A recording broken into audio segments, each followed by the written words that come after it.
কালের কসম, নিশ্চয় মানুষ ক্ষতির মধ্যে নিমজ্জিত।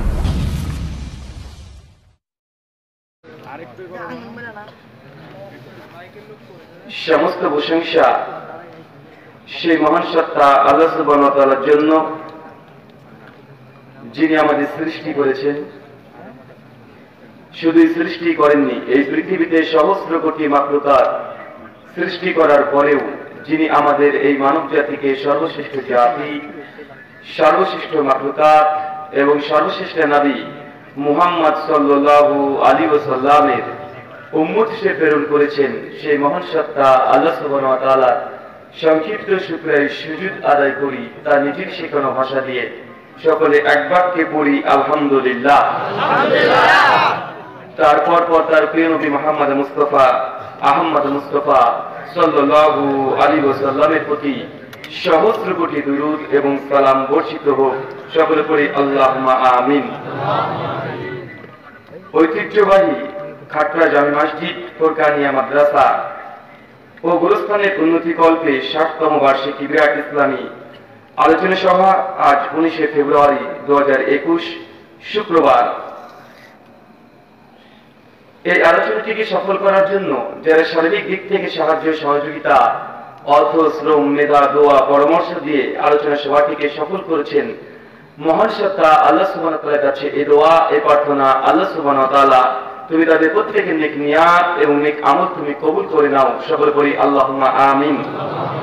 মহান সত্তা আল্লাহ সুবহানাহু ওয়া তাআলার কাছে দোয়া, এই প্রার্থনা, আল্লাহ সুবহানাহু ওয়া তাআলা আমরা মানুষ, আমরা কম বেশি ছোট বড় ভুল ত্রুটি বিচ্যুতি গুনাহ আমরা করে থাকি। আল্লাহ সুবহানাহু ওয়া তাআলা আজকের এই আলোচনা সভার ওসিলায় আমাদের পেছনে ছোট ছোট গুনাহগুলোকে তুমি ক্ষমা করে দাও। সকলে বলি আল্লাহুম্মা আমিন। যাই হোক, আজকে মাগরিবের পর থেকে বিভিন্ন আলোচক তারা পবিত্র কোরআন এবং সুন্নাহর আলোকে আলোচনা করেছে। আপনারাও অনেকে আলোচনা শ্রবণ করেছেন। অবশেষে আপনাদের কাছে এসেছি কিছু বিষয় শেয়ার করব। যদিও আজকে আপনারা অনেকে টেনশনে ছিলেন, ভাই ছিলেন কি ছিলেন না কথা বলেন? অনেক বেশি টেনশনে ছিলেন। শুধু আপনারা নয়, আমরাও টেনশনে ছিলাম। আর আমাদের ড্রাইভার ভাই আজকে যেভাবে গাড়ি চালাচ্ছিল, মনে হচ্ছে দুটো পাখা লাগালে এমনি চলে যাবে। আসলে আজকের যে বিষয়টি ঘটে গেছে, এটা দুর্ভাগ্যজনকভাবে ঘটে গেছে। কেননা আজকে আপনারা দেখেছেন যেটা পূর্বাচল যে মাহফিলটা হওয়ার কথা ছিল, ওটা আসলে কোনো মাহফিল নয়, ইসলামী একটা তাবলীগী ইজতেমা, যেখানে বাংলাদেশের কমপক্ষে 30 জন আলোচক তার উপস্থিত হয়েছে। আর শেষ মুহূর্তে এসে আমাদেরকে শেখ মুজাফফর বিন মোহসেন হাফিজাহুল্লাহ তিনি বলছেন যে কোনো মূল্যে আসতেই হবে, তবে সালাম দিয়েও গেলেও যেতে হবে। তো আমরা জাস্ট দেখা করার জন্য গিয়েছিলাম, আপনাদের সামনে আবার উপস্থিত হয়েছি। আর এটা শুধু একদিন তার নয়, আপনারা আজকে একদিন আলোচনা সভা দিচ্ছেন, সকলে একত্রিত হয়েছেন, আলহামদুলিল্লাহ। কিন্তু যেই দিন থেকে বাংলাদেশে প্রবেশ করেছি সেই দিন থেকে কন্টিনিউ আলোচনা চলছে। আজকে এখানে তো কালকে সেখানে, সকালে একটা, দুপুরে একটা, রাত্রে একটা, মানে চলছে এভাবে। মানে আমরা তো মানুষ নাকি রে ভাই, কি বলে কতক্ষণ চলে, গলা শেষ। মানে আমি কথা বলছি না, অন্য কেউ কথা বলছি, নিজে বুঝতে পারছি না। মানে আমার যে টোন, অরিজিনাল টোন নেই, মনে হচ্ছে আমি ডুপ্লিকেট। আপনাদের কি মনে হচ্ছে আমার টোন পাচ্ছেন না ডুপ্লিকেট কিছু পাচ্ছেন? সবকিছু ভেজাল। মানে আজকে আমি কিন্তু থাকি ভাবেন না যে কমিটি পক্ষ হয়তো আমাকে হাজির করতে পারে না, এই জন্য ডুপ্লিকেট কাউকে সাজিয়ে নিয়ে এসেছে, এখন না। মানুষ ঠিক আছে, টোনটা চেঞ্জ হয়ে গেছে। তো যাই হোক, মহান সাহেব আল্লাহর কাছে দোয়া, প্রার্থনা, আল্লাহ সুবহানাহু ওয়া তাআলা অবশেষে আমরা এই আলোচনা সভাটিকে সফল করার উদ্দেশ্যে তুমি আমাদের সকলকে এখানে একত্রিত করেছে, এজন্য তোমার আবার একবার শুকরিয়া সুজুদ করি। চলো বলি আল্লাহুম্মা আলহামদুলিল্লাহ। যাই হোক, আজকে খুব ছোট্ট বিষয় নিয়ে আলোচনা করব। আজকের আলোচ্য বিষয় সালাতুর রাসূল। কি বললাম? সালাতুর রাসূল তথা রাসূলুল্লাহর সালাত। ভাই বলুন তো, আমাদের সমাজে নামাজ নিয়ে মতলব আছে না নেই? মতভেদ আছে না নেই? মত পার্থক্য আছে না নেই? নামাজের ভিন্নতার কারণে অনেকগুলো মসজিদকে ভেঙে চৌচির করে দেওয়া হয়েছে কি হয় নাই? নামাজের তরিকা পদ্ধতি নিয়ে অনেক মসজিদকে বাংলাদেশে কোন হিন্দু নয়, মুসলিম নাই, তারা আগুন দিয়ে জ্বালে দিয়েছে কি দেয় নাই? দিয়েছে। গভীর দুঃখ ভারাক্রান্ত হৃদয় নিয়ে বলতে হয়, এই শুধু ইসলামী কিছু ফিকি মতলক্ষ্য নিয়ে আজকে বাংলাদেশের বিখ্যাত একজন আলেম দ্বীন শেখ আব্দুর রাজ্জাক বিন ইউসুফ হাফেজাহুল্লাহর উপরে একটা নির্মম ভাবে একটা অত্যাচার করা হয়েছে কি হয় নাই? তার উপর অতর্কিত হামলা করেছে কি করে নাই? তার তো কিন্তু কোনো সমস্যা নেই, কোনো কারণ নেই। শেখ আব্দুর রাজ্জাক বিন ইউসুফ হাফেজাহুল্লাহ তাদের কিন্তু 5 টাকা ক্ষতিও করে নাই বা তার কাছ থেকে 5,000 টাকা ধার নিয়ে দেয় নাই, এমনটাও না। কেন আক্রমণ করেছে?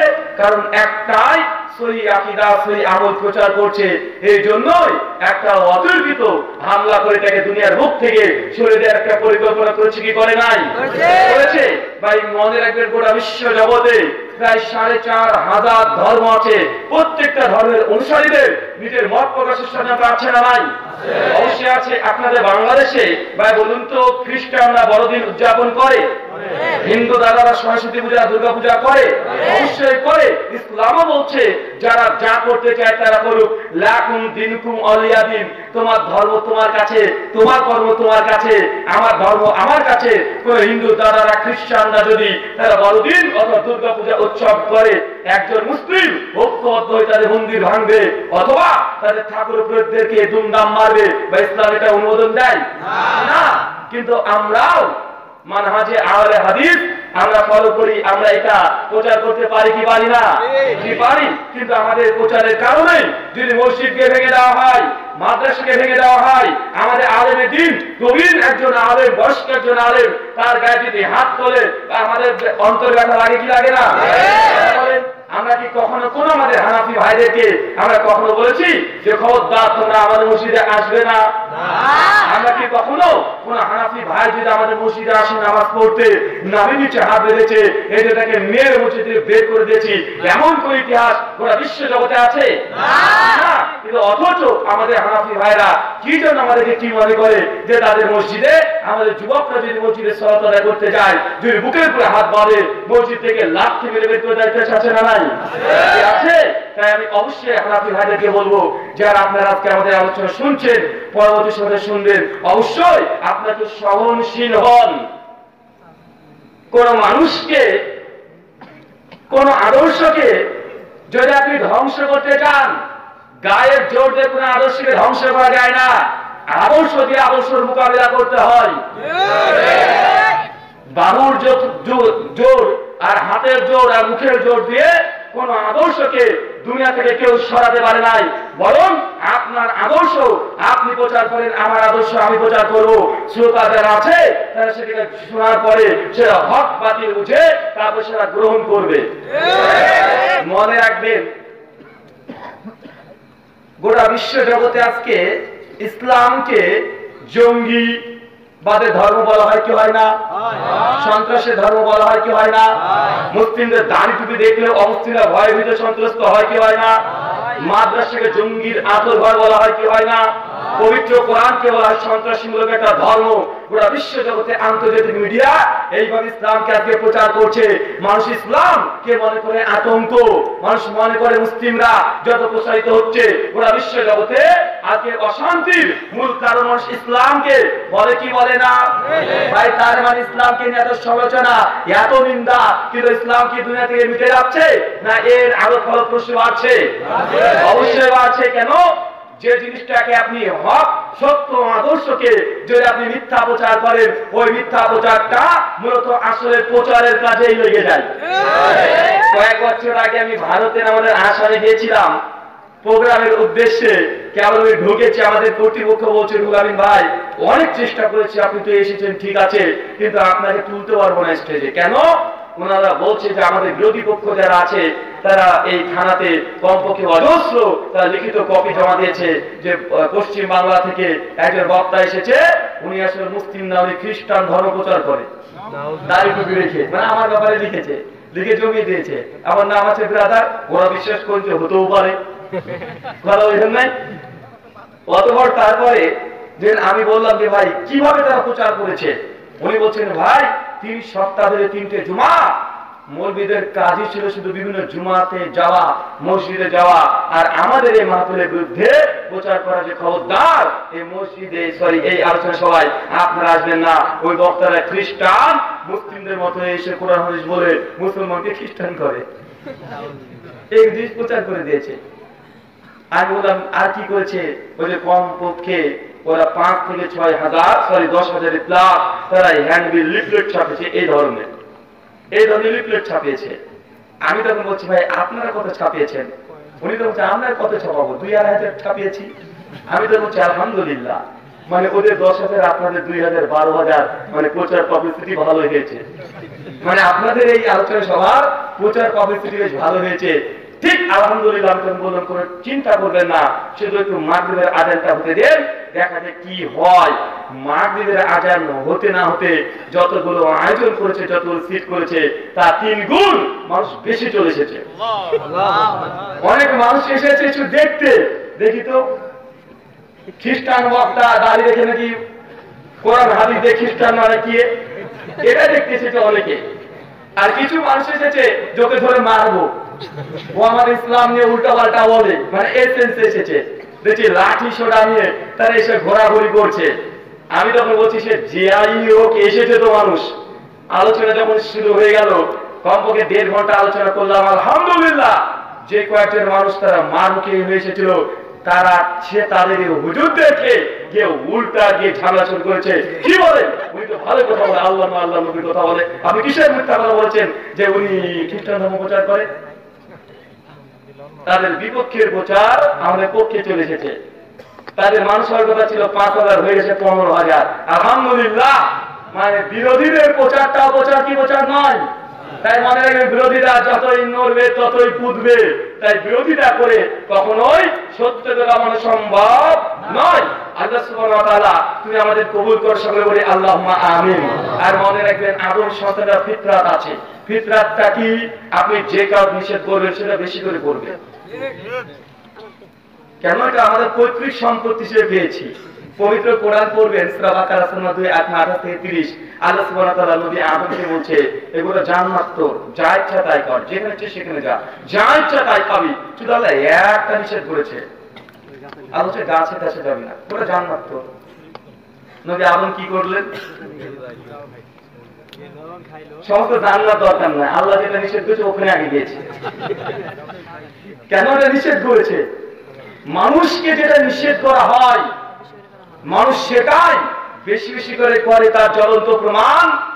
আপনি এখনই বাড়িতে চলে যান, রাত আগে ইট নেবেন, ইট বোঝেন ইট, ওই ইট নেবেন, খুব সুন্দর করে একটা কাগজ দিয়ে বাইন্ডিং পেপার দিয়ে বাঁধবেন।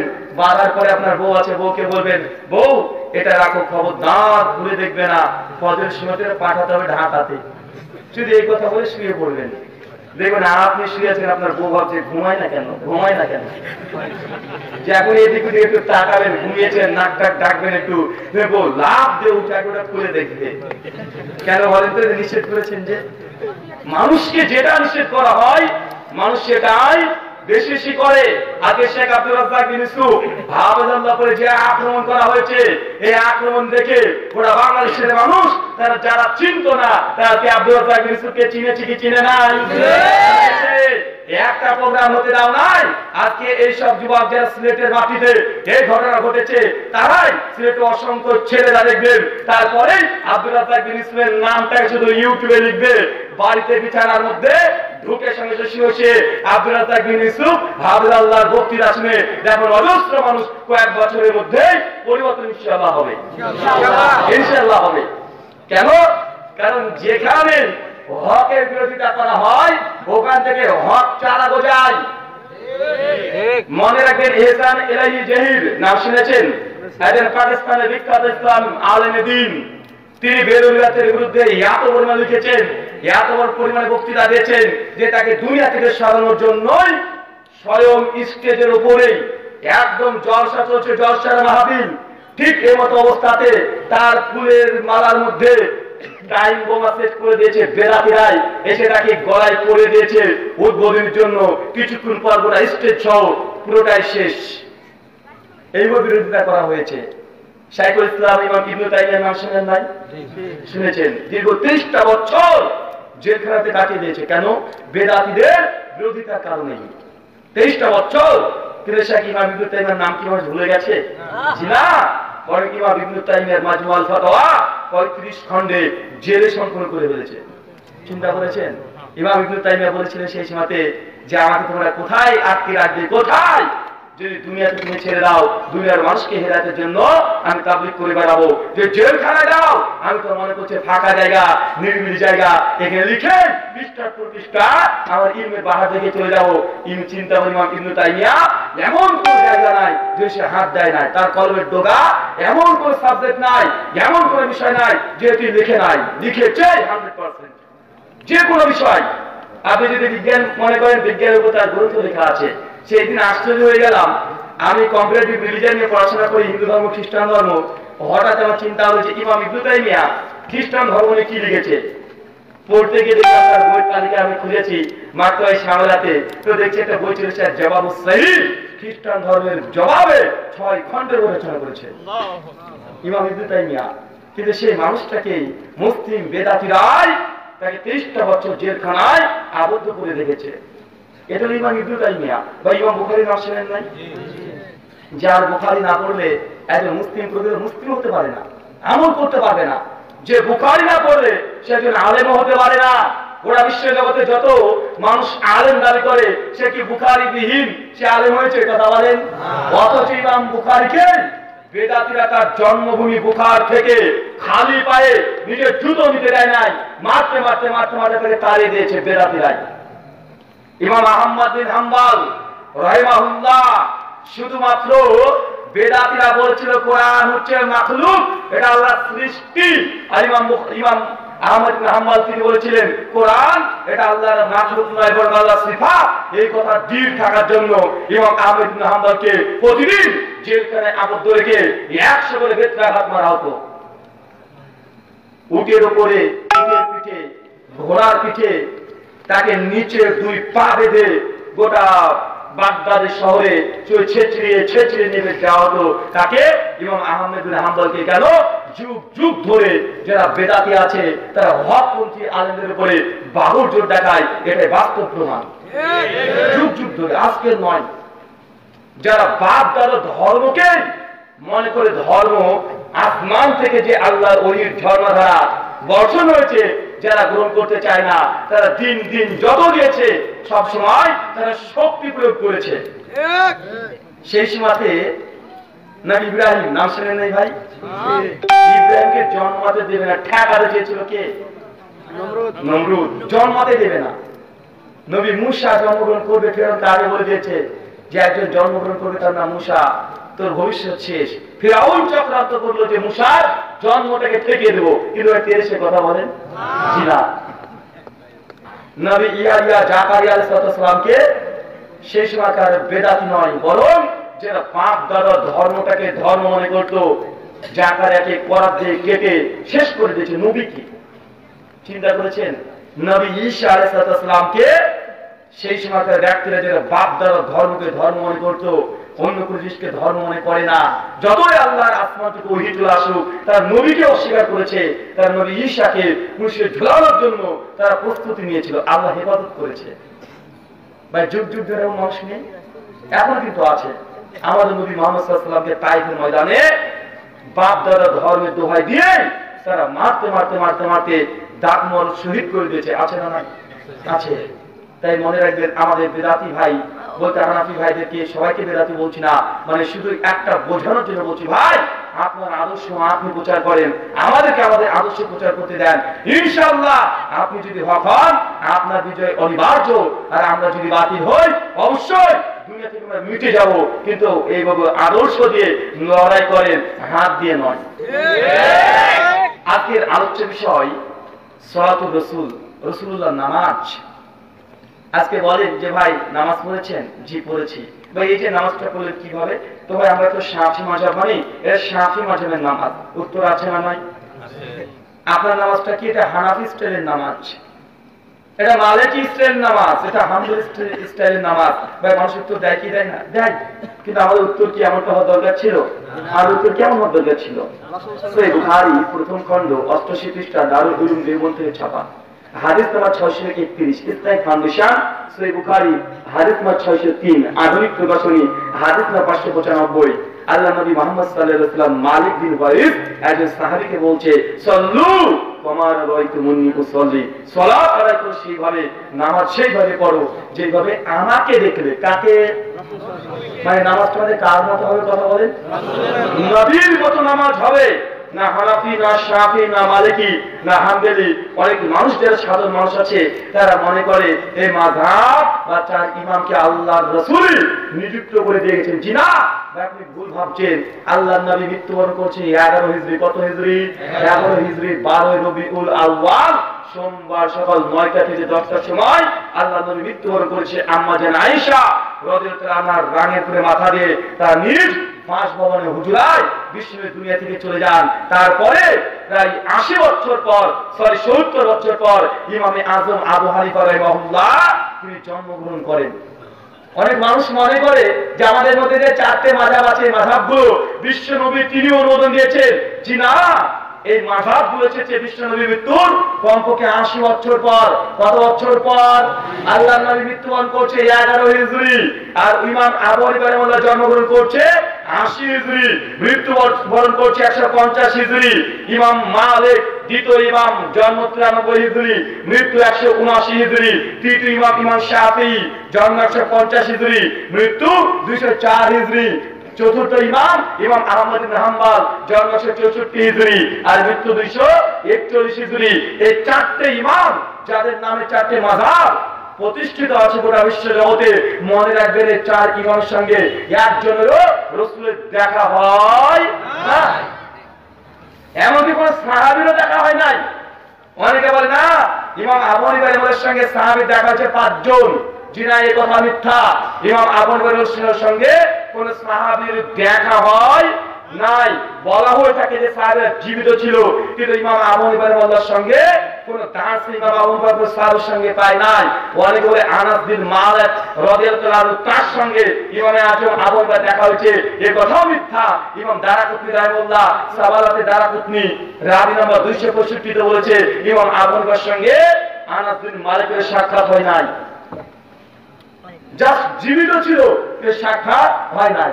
দাসে বসে নাই, কোন সাহাবী দাস ইমাম আবু হানিফা রাহিমাহুল্লাহ বসে নাই। এই জন্য তো ইমাম আবু হানিফা রাহিমাহুল্লাহ তিনি একটা উক্তি আছে, ইমাম হাফেজ জাইলাই হানাফি তার নাজমুর রায়ার দ্বিতীয় খণ্ড 12 পৃষ্ঠা লিখেছে, ইমাম আবু হানিফা রাহিমাহুল্লাহ বলেছেন যে আতা বিন আবি রাবার মতো উত্তম কোন ব্যক্তিকে দেখিনি, আর জাবের আল জুফির মতো কোন মিথ্যুক কাযযাব ব্যক্তিকে দেখি নাই। একটু পয়েন্ট অফ ভিউ মনে রাখতে হবে কথাটা। ইমাম আবু হানিফা রাহিমাহুল্লাহ বলছেন যে আতা বিন আবি রাবার মতো উত্তম কোন ব্যক্তিকে দেখি নাই। কার মতো? আতা বিন আবি রাবার মতো উত্তম কোন ব্যক্তিকে আমাদের দু চোখ দ্বারা দেখি না। ইমাম আবু হানিফা রাহিমাহুল্লাহ বলছে আতা বিন আবি রাবার কে? সাহাবী না তাবী? একজন তাবী, 110 হিজরিতে মৃত্যুবরণ করে। কত হিজরি? 110 হিজরিতে মৃত্যুবরণ করেছেন তাবী। ইমাম আবু হানিফা রাহিমাহুল্লাহ বলছেন যে আতার চেয়ে উত্তম কোন ব্যক্তিকে আমি দেখি নাই। এবং ইমাম আবু হানিফা যদি কোন সাহাবীকে দেখে থাকেন তার নিজের চোখ দ্বারা, কখনো তাবী এত বড় প্রশংসা করতে পারে না। তার মানে বুঝে যাচ্ছে ইমাম আবু হানিফা রাহিমাহুল্লাহ তার দু চোখ দিয়ে কোন সাহাবীকে দেখে নাই। যদি দেখতেন তাবীর কথা বলতেন না, বলতেন সাহাবীর কথাই বলতেন যে আমি সাহাবীকে দেখেছি। বলতেন কি? বলতেন না। যে বলতেন এই হাদিস, এই কথা ইমাম আবু হানিফা রাহিমাহুল্লাহর কথা থেকে প্রমাণ হয় 100% ইমাম আবু হানিফা রাহিমাহুল্লাহ কোন সাহাবীকে দেখে নাই, তিনাকে যে তাবী বলা হয় এটা নিয়েও মতনৈক্য আছে। সাহাবীরা জীবিত ছিল, কিন্তু তিনি কখনো দাঁড়াতে বসে নাই। কিন্তু আমাদের সাধারণ মানুষরা মনে করে যে না, ইমাম আবু হানিফা রাহিমাহুল্লাহ কে হয়তো আল্লাহর নবী ও সাহাবীরা দায়িত্ব দিয়ে গেছে যে তোমরা আমার মতো এইভাবে চালিয়ে যাও। এটা প্রথম ভুল ধারণা। অনেক ভুল ধারণা একটা আছে কি জানেন? ওনারা মনে করেন যে 4 ইমাম এক টেবিলে বসেছে, কোরআন হাদিস নিয়ে বসেছে, গবেষণা করেছে, মাসলা দিয়েছে। ভাই এমনটাও নয়। ইমাম আবু হানিফা হচ্ছে 80 হিজরি, মৃত্যু 150 হিজরি। ইমাম শাফিঈ জন্ম হচ্ছে 150-এ, মৃত্যু 204-এ। ইমাম আবু হানিফার সঙ্গে শাফিঈর সাক্ষাৎ হয় নাই। ইমাম আহমদ বিন হাম্বল জন্মগ্রহণ করছে 64, মৃত্যু 241, মানে ইমাম আহমদের সঙ্গে কোন ইমাম দেখা হয় নাই। 4 ইমাম যে একসঙ্গে বসে তার ইজতিহাদ করছে মাসালাকে, এই কথা বলে সঠিক নয়। কিন্তু এই কথা বলে সমাজে অনেকে কান পড়া দিয়ে থাকে, কি থাকে না দিয়ে থাকে। আগে আপনাকে ইসলামের বেসিক ধারণাগুলো বুঝতে হবে, তারপরে ইনশাআল্লাহ আমাদের অনেক মতভেদ দূর করা সম্ভব। কিন্তু আপনি যদি গোলামি করে বসে থাকেন যে না হালের বলদ আমি দেব না, মানে হুজুর যা বলুক আমি মানবো না, আগে এতটুকু বোঝেন যে আল্লাহ রাসূল মৃত্যুবরণ করছে একদম 11 হিজরিতে, আর 11 হিজরির পরে প্রায় 80 হিজরির দিকে ইমামে আজম আবু বকর জন্মগ্রহণ করছে। ভাই বলুন তো, আল্লাহ রাসূলের মৃত্যুর পরে পৃথিবীতে কি জিবরাইল আর কখনো এসেছিল? না। পৃথিবীতে কি কোরআনের তারপরে কোনো আয়াত অবতীর্ণ হয়েছিল? না, এটা হওয়া সম্ভব। যদি আল্লাহ রাসূলের মৃত্যুর পরে পবিত্র কোরআন সূরা মাইদা সূরা 5 আয়াত নাম্বার 3 আল্লাহ বলেছেন আলিয়ামা আকমালতু লাকুম দীনাকুম ওয়া আতমামতু আলাইকুম নিয়ামতি ওয়া রাদিতু লাকুম ইসলাম দীনা, আমি আল্লাহ দ্বীন ইসলামকে মুকাম্মাল পরিপূর্ণ সম্পূর্ণ করে দিলাম। আল্লাহ রাসূলের উপরে বা নবীর উপরে দ্বীন যদি ইসলাম যদি মুকাম্মাল সম্পূর্ণ হয়ে যায়, তো আল্লাহ রাসূলের মৃত্যুর 200 বছর পর কিভাবে এই 4টে মাযহাব মানা ফরজ হয়? একটু বোঝেন, একটু বোঝার চেষ্টা করুন। ইসলাম পরিপূর্ণ, ধরে বোতলটা পরিপূর্ণ আছে, পরিপূর্ণ আমি জল তথা পানি আমি লোড করে দিয়েছি। কেউ যদি একটু পরে সে বলে ভাই পানির দাম তো 10 টাকায় 1 বোতল পাওয়া যায়, তো আমার স্প্রাইট আছে, 7 আপ আছে, দাম বেশি, এক কাজ করেন এই বোতলের মধ্যে পূর্ণ আছে, তো কি হয়েছে একটু স্প্রাইট ঢালেন, ভাই ঢুকবে? কথা বলে না, ঢুকতে পারে, তবে কি পানি কিছুটা অংশে পড়ে যাবে আর কিছুটা অংশে স্প্রাইট ঢুকবে। তাহলে ইসলাম এটা মুকাম্মাল, সম্পূর্ণ নতুন করে যদি কিছু প্রবেশ করতে চান বা বলতো আগেকার কিছু জিনিস বের হতে হবে কি হবে না? আপনাকে এখতিয়ার কে দিয়েছে যে ইসলাম মুকাম্মাল, এর মধ্যে আপনার তৈরি করে কোনো জিনিস ঢোকাবেন আর রাসূলের সুন্নাহ বা ফরজ বা ওয়াজিব বের করবেন কি হবে? এটা কি কোনো উম্মতকে আল্লাহ এখতিয়ার দিয়েছে? না, জি না। এতটা বোঝেন। কোন হুজুর তো দূরের কথা, কোন নবীকেও আল্লাহ এখতিয়ার দেয় নাই যে শরীয়তে কিছু ঢোকাবে অথবা বের করবে। খুব স্পর্শকাতর বিষয়। কোন নবীকে আল্লাহ এখতিয়ার দিয়েছিলেন না যে শরীয়তে কিছু ঢোকাবে অথবা বের করবে। প্রমাণ পবিত্র কোরআন খুলেন সূরা ইউনূস সূরা 10 আয়াত নম্বর 15, সূরা আহকাফ সূরা 46 আয়াত নম্বর 9 এবং সূরা আনাম সূরা 6 আয়াত নম্বর 50। বিশ্বনবী একদা বসে আছেন, এমত অবস্থাতে কুরাইশের বড় বড় ব্যক্তিরা এসে আল্লাহর নবীকে এসে বলছেন ওয়া ইতিবি কোরআনি গায়রি হাদা, যে মুহাম্মদ সাল্লাল্লাহু আলাইহি ওয়াসাল্লাম আপনার উপর যে কোরআনটা অবতীর্ণ হয়েছে এই কোরআনের পরিবর্তে অন্য একটা নতুন কোরআন আনেন। কারা দাবি করছে বলেন তো ভাই? কিছু কাফের এসে আল্লাহর নবীকে বলছে যে মুহাম্মদ তোমাকে নবী মানবো, তো যে কোরআনটা তুমি দিচ্ছ না খুব কঠিন, ত্যাগ করো, ওয়া ইতিবি কোরআনি গায়রি হাদা, এই কোরআনের পরিবর্তে নতুন একটা কোরআন নিয়ে আসেন, তাহলে ওটাকে মানবো। মানে এই কোরআনটা মানবে না। যেমন আল্লাহ নবী কোনো কথা বলেন না, একটু ওরা এবার আর একটা দ্বিতীয় দাবি করছে আলবাদিলহু, যদি কোরআনটাকে গোটায় পরিবর্তন করতে না পারেন তো কোরআনের মধ্যে কিছু কিছু আয়াতের পরিবর্তন করে দেন, যেটা আমাদের ভালো মনে হবে। এত কঠিন জিনিস পাচ্ছি না, এটা সহজ কিছু জিনিস নিয়ে আসেন। মানে কাফেররা মনে করতো যে আল্লাহর পক্ষ থেকে যে ওহীগুলো আছে এটা মুহাম্মদ নিজে বলে, এদের বলছে একটু নতুন কিছু নিয়ে আসেন অথবা একটু পরিবর্তন করে দেন। আল্লাহ সুবহানাহু ওয়া তাআলা সাত আসমানের ফেরেশতাকে আবার পাঠিয়ে দেয়, জিবরাইলকে গিয়ে বলে আপনি গিয়ে আমার নবীকে বলে দেন এখতিয়ার আমাকে দেওয়া হয় নাই যে সেটা কিছু বৃদ্ধি করবে অথবা কমিয়ে দেবো, বরং আপনি তাদেরকে জানিয়ে দেন আন্নাতাবি ইল্লা মা ইউহা ইলাই, বরং আমি তারই আনুগত্য করি, তারই অনুসরণ করি যেটা আমার রব আমার উপর অবতীর্ণ করেন। কথা বুঝতে পারেন নাই? এই আয়াতের শেষ অংশ এতটাই মূল্যবান এবং মুসলিম উম্মাহর যতগুলো মতনৈক্য মত পার্থক্য বিভাজন আছে এই অংশটাই যদি আপনি বুঝতে পারেন আমার ইখতিলাফ সবগুলো দূর হয়ে যাবে। আল্লাহ বলতেছেন নবীকে, হে নবী আপনি তাকে জানিয়ে দেন আপনি তো শুধু তারই আনুগত্য করেন যেটা আমি আল্লাহ অবতীর্ণ করি, আপনি কিসের ইখতিয়ার রাখেন যে কিছু বাইরে বলে অথবা কমিয়ে দিবেন? নবীকে আল্লাহ ইখতিয়ার দিয়েছিলেন না, তার একটা প্রমাণ দেখেন, আমরা সকলে ঘটনা জানি। সূরা বুখারী করবেন কিতাবুস সালাত হাদিস নাম্বার 349। বলতো আমাদের নবী মুহাম্মদ সাল্লাল্লাহু আলাইহি ওয়াসাল্লাম কে আল্লাহ মেরাজে নিয়ে গিয়েছে কি যায় নাই? এটা ভুল মেসেজ আছে কি জানেন? আমরা বলি যে আল্লাহর নবী মেরাজে গিয়েছেন, বলি কি বলি না যে নবী মেরাজে গিয়েছে, এই কথাটা ভুল। নবী মেরাজে যায় নাই, আল্লাহ নিয়ে গেছে। কি বললাম? নবী মেরাজে গেছে মানে নবীর ইচ্ছায় চলে গেছে, কিন্তু আসলে কি ঘটনা তাই? জি না, আল্লাহ নিয়ে গেছে। নবীকে মেরাজ হবে নবী জানতেন না, কথা বুঝতে পারছেন? তাই আল্লাহ নিয়ে গেছে। যত অলৌকিক ক্ষমতা এর আল্লাহ ব্যক্তি বিশেষ করিয়ে থাকেন। যে নবী মূসার হাতে যে লাঠিটা থাকতো, ওই লাঠি ফেরাউনের সামনে ঠোকা মেরেছে, অমনি সাপ হয়ে গেছে কি যায় না, যখন ফেলে দিয়েছে। অথচ কিন্তু মূসা জানতো না যে সাপ, লাঠি মধ্যে সাপ আছে, জানতো? আল্লাহ বলছে, আল্লাহ এতগুলো সাপ করবো কি? মূসা হাতে কি? আল্লাহ লাঠি ফেলে দাও, ফেলে দিয়েছে, সাপ হয়ে গেছে। মূসা ভয় পালিয়ে আসছে। দেখেন, মানে মূসা নবী তিনিও জানতেন না লাঠিটা সাপ হয়ে যাবে। মানে অলৌকিক যে মুজিজাগুলো, এগুলো আল্লাহ নবীদের মধ্যে ঘটিয়ে থাকেন। কিভাবে যে ঘটাবেন সে ব্যক্তিও বোঝে না, কিন্তু আমাদের পীর আছে, এর আবার আজীব, এর দিকে মাঝে না আকাশে নিজের ইচ্ছায় ওড়ে, মাঝে মধ্যে নাকি মক্কাতে কি হচ্ছে সেটাও দেখে। মানে পীর সাহেবের এই অলৌকিক ক্ষমতাগুলো মনে হয় নিজের পৈতৃক সম্পত্তি, যখন ইচ্ছে তখনই ব্যবহার করবো। অথচ নবী মূসা তার হাতে লাঠি আছে, জানে না এই লাঠি সাপ হয়ে যায়। ওই সাপ হয়ে যাওয়ার পরেও পেছনে দুর্বল করে বেরিয়ে চলে আসছে। কেন? মূসা জানে না লাঠিটা সাপ হবে। আবার বিপদে মূসা আলাইহিস পড়ে গেছে, দেখছে শত্রু বাহিনীর পিছনে তা আছে, সঙ্গে সাপ গিয়ে দেখছেন একদম মহাসাগর। আল্লাহকে বলছে, আল্লাহ এবার কি করি? মূসা হাতে কি লাঠি, মারো ঠোকা। ঠোকা হয়েছে, রাস্তা হয়ে গেছে। মূসা জানে না ঠোকা মানে সাপ হবে না, রাস্তা হবে।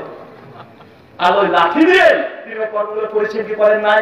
করেছেন। কিন্তু মনে রাখবেন, নবীদেরকে আল্লাহ মুজিজা দিয়েছেন, কিন্তু এই মুজিজাগুলো নিজের ইচ্ছে মতো যখন তখন মুড়িমুড়কির মতো খাবে, এটা ক্ষমতা আল্লাহ দেয় না, বরং আল্লাহ যখন ইচ্ছে তখন ঘটিয়ে দিতে পারেন। কিন্তু আমাদের পীররা কি বলে যে আমার কাছে এই ক্ষমতা আছে, এটা করে ফেলতে পারি, ওটা করে ফেলতে পারি, ভাই পরে কি করে না বলে? বলে। কিন্তু এই সঠিক ইসলাম নয়, বরং আল্লাহ কখনো কখনো একজন সাধারণ মাসের মধ্যে থেকে অলৌকিক কাজ করে নিতে পারে। পারে কি পারে না? আপনার মধ্যে থেকে করে নিতে পারে। আল্লাহ পাপিষ্ঠ ব্যক্তির মধ্যেও কখনো কখনো অলৌকিক কাজ করে নিতে পারে। যে বিশ্বাস না করেন চলে যান আমাদের কলকাতা কালীঘাটে চলে যাবেন, ন্যাংটা সাধু, কিছু নাই, জামা কাপড় কিছুই নাই, ধুলি বালি মেখে বসে আছে, মাঝে না আকাশে ভাসে। ওর কাছে আমার মেয়েরা চলে যায়, বাবা একটা ছেলে দে রে বাবা, একটা ছেলে দে, কাঁদে। অনেক 3-4 ছেলেও হয়। আপনাদের আছে না পুষ্টি একটা ন্যাংটা বাবা আছে না ভাই? ন্যাংটা বাবা আছেন একটা, আমি ইউটিউবে দেখেছিলাম ন্যাংটা বাবা। তো আমাদের ওই হিন্দুদের বাবা মুসলমানের বাবার মধ্যে পার্থক্য কি? ঢাকাতে আছে দেখবেন একটা হচ্ছে বদনা বাবা। বদনা দেখেন নাই? বদনার কারণ কি জানেন? বদনাকে ইউটিউবার ভাইরা গেছে, এরা খুব পাকা হয়, আমাদের ইউটিউবার ভাইরা আছে না, একটু ওদেরকে ধমকাচ্ছিলেন। ভাই আমাকে সরাসরি এর আগে কতজন দেখেছেন একটু হাত তোলেন তো? সরাসরি দেখেছেন কতজন? আচ্ছা, আর ইউটিউবের মাধ্যমে কতজন দেখছেন হাত তোলেন তো? তো এই যে আপনারা এই ইউটিউবার ভাইদের উপরে যে রেগে গেলে একটু আগে, একটু দাঁড়িয়েছে তাই, তো ওরা যদি না আসে আপনাকে দেখতে পেতেন আগে? তো ভাই এদেরকে আসার সুযোগ করে দেন, এদেরকে আসার সুযোগ করে দেন। কেন? এরাই সহি আকীদার দাওয়াত প্রত্যেকটা মানুষের বিছানা বলতে পৌঁছাচ্ছে কি পৌঁছাচ্ছে না? পৌঁছাচ্ছে। তাই আপনারা একটু আবেগে পড়ে গিয়ে এসব ভাইদেরকে আপনারা বলছে এই বস বস, আরে ভাই এদের জন্য কালকে আপনাদের প্রোগ্রামটা আবার দেখতে পাবেন। আমাকে তো টাকা দিয়ে এসেছেন, আমার পথ খরচ দিয়ে এসেছেন, আবার খাওয়াবেন। এই যে এই ভাইগুলো এসেছে না, একে টাকা দিয়ে এসেছেন, এদিকে খাওয়াইছেন, এদিকে খাওয়ানোর ব্যবস্থা দেওয়া উচিত আপনাদের কমিটির। কেন? আপনাদের মাহফিলটাকে এরা সারা জীবনকার জন্য রেকর্ড করে ইউটিউবে দিয়ে রাখছে। এখানে সেটা 10,000 মানুষ সর্বোচ্চ, কিন্তু এই আলোচনাগুলো এখানে 26-27টা মিডিয়া এসেছে। এই 27 জন মিডিয়া যদি ইউটিউবে ফেসবুকে দিয়ে দেয়, না হলেও কমপক্ষে 10 কোটি মানুষের কাছে চলে যাবে দাওয়াত। এগুলো আপনাকে বুঝতে হবে। তাই নাক দেনের প্রতি বরং আপনাদের দায়িত্ব, এদের থাকার ব্যবস্থা, এদের খাওয়ার ব্যবস্থা, এদেরকে একটু সম্মান করা। কেন? আপনারা লক্ষ টাকা খরচ করে স্টেজ করেছেন, 10,000 মানুষকে দাওয়াত দিচ্ছেন, আর এরা নিজের টাকা খরচ করে চলে এসেছে এখান থেকে আর 10 কোটি মানুষের কাছে দাওয়াত পৌঁছে দেবে। তাই একটু বুদ্ধি নিয়ে একটু কাজ করবেন। তো আমি যে কথা বলছিলাম যে মুহাম্মদ সাল্লাল্লাহু আলাইহি ওয়াসাল্লাম তাকেও আল্লাহ সুবহানাহু ওয়া তাআলা এই এখতিয়ারে ক্ষমতা দেয় নাই যে তিনি শরীয়তের কিছু বৃদ্ধি করবে অথবা কমে দিবে। প্রমাণ সহিহ বুখারী 349 নম্বর হাদিস, বিশ্বনবীকে আল্লাহ আকাশে নিয়ে চলে গেছেন মেরাজে, যাওয়ার পরে জান্নাত দেখছেন, দেখছেন ফিরে আসার পথেই একজন নবীর সঙ্গে সাক্ষাৎ হয়েছিল। নবীটার নাম কি? মূসা আলাইহিস সালাতু ওয়াস সালাম। এই নবীর সঙ্গে যখন সাক্ষাৎ হয়েছে, মূসা তখন বলছে কি আবার আল্লাহ সুবহানাহু ওয়া তাআলা আপনার উম্মতের জন্য কি দিয়েছে? আর আল্লাহর নবী খুশি তখন বলছেন যে ফারাদা খামসিন সালাতান, আমার উম্মতের জন্য আল্লাহ 50 ওয়াক্ত নামাজ দিয়েছে। মূসা সালাম মুজাহিদ বাবা বলছেন কি 50 ওয়াক্ত নামাজ ফাইজে যান হয়ে যান ইলা রাব্বি, আপনার রবের কাছে। কেন? আপনার উম্মত 50 ওয়াক্ত নামাজ আদায় করতে পারবে না। বা হাদিসটা জানি না? জানি। এই হাদিসের মধ্যে অনেকগুলো জ্ঞান লুকিয়ে আছে। মূসা বলছে ফাইজে ইলা রাব্বি, যান আপনার রবের কাছে, আপনার উম্মত 50 ওয়াক্ত নামাজ আদায় করতে পারবে না। এই কথা আল্লাহ নবী শুনে আল্লাহ দরবারে চলেছে, আল্লাহ আমার উম্মত 50 পারবে না, আল্লাহ আপনি কমিয়ে দাও। আল্লাহ ঠিক আছে কমিয়ে দিলাম। আল্লাহ নবী হাঁটতে হাঁটতে চলে আসছে। আবার নবী মূসার সঙ্গে দেখা, কত হয়েছে কত কমেছে? তো এতগুলো কমেছে না, এখনো পারবে না, আবার যাও। আবার বিশ্বনবী আল্লাহর কাছে চলে গেছে, আল্লাহ উম্মত এখনো পারবে না, ভারী হয়ে যাচ্ছে, একটু কমাও আল্লাহ। আল্লাহ আবার কমিয়ে দিয়েছে। আবার মূসার কাছে এসেছে, মূসা বলছে এখন হয় না, আবার যাও। বারবার যেতে যেতে আস্তে আস্তে আস্তে লাস্টে কত এসেছে কথা বলেন? 5 পয়েন্ট অফ ভিউ। এবার আপনি লক্ষ্য করেন, মূসা বলছে ফাইল যে ইলা রাব্বি, যান আপনার রবের কাছে। কেন? আপনার উম্মত 50 ওয়াক্ত নামাজ আদায় করতে পারবে না। এই হাদিস প্রমাণ করে বিশ্বনবী তিনি আলমুল গায়েব কিভাবে? আল্লাহর নবী যদি তার উম্মতের আগে থেকে সবকিছু গায়েবের খবর জানবে, আল্লাহর নবী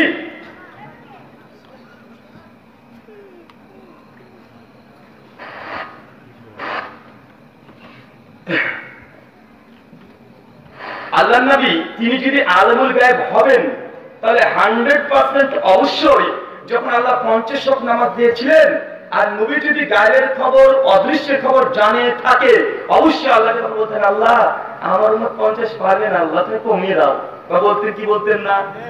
বলতেন, কিন্তু বলেন না। চলে এসেছে একবার নয় 5-6 বার জানসা করছে, বিশ্বনবী তা বুঝতে পারছেন না উম্মত 50 পারবে কি পারবে না। এই ঘটনায় প্রমাণ করে বিশ্বনবীকে আলমুল গায়েব নন। এই হাদিস থেকে 2 নম্বর জ্ঞান লুকিয়ে আছে কি জানেন? বাবা মূসার মর্যাদা বেশি না আমাদের নবীর মর্যাদা বেশি? আমাদের মর্যাদা, আসলে আমাদের নবীর মর্যাদা অবশ্যই বেশি। তার মানে এই হাদিস প্রমাণ করছে কখনো কখনো ছোটরাও বড়দেরকে পরামর্শ দিতে পারে। এই হাদিসই প্রমাণ করছে কখনো কখনো মুরিদরাও পীরের ভুল ধরতে পারে। এই হাদিসই প্রমাণ করছে কখনো কখনো ছাত্ররাও শিক্ষককে পরামর্শ দিতে পারে।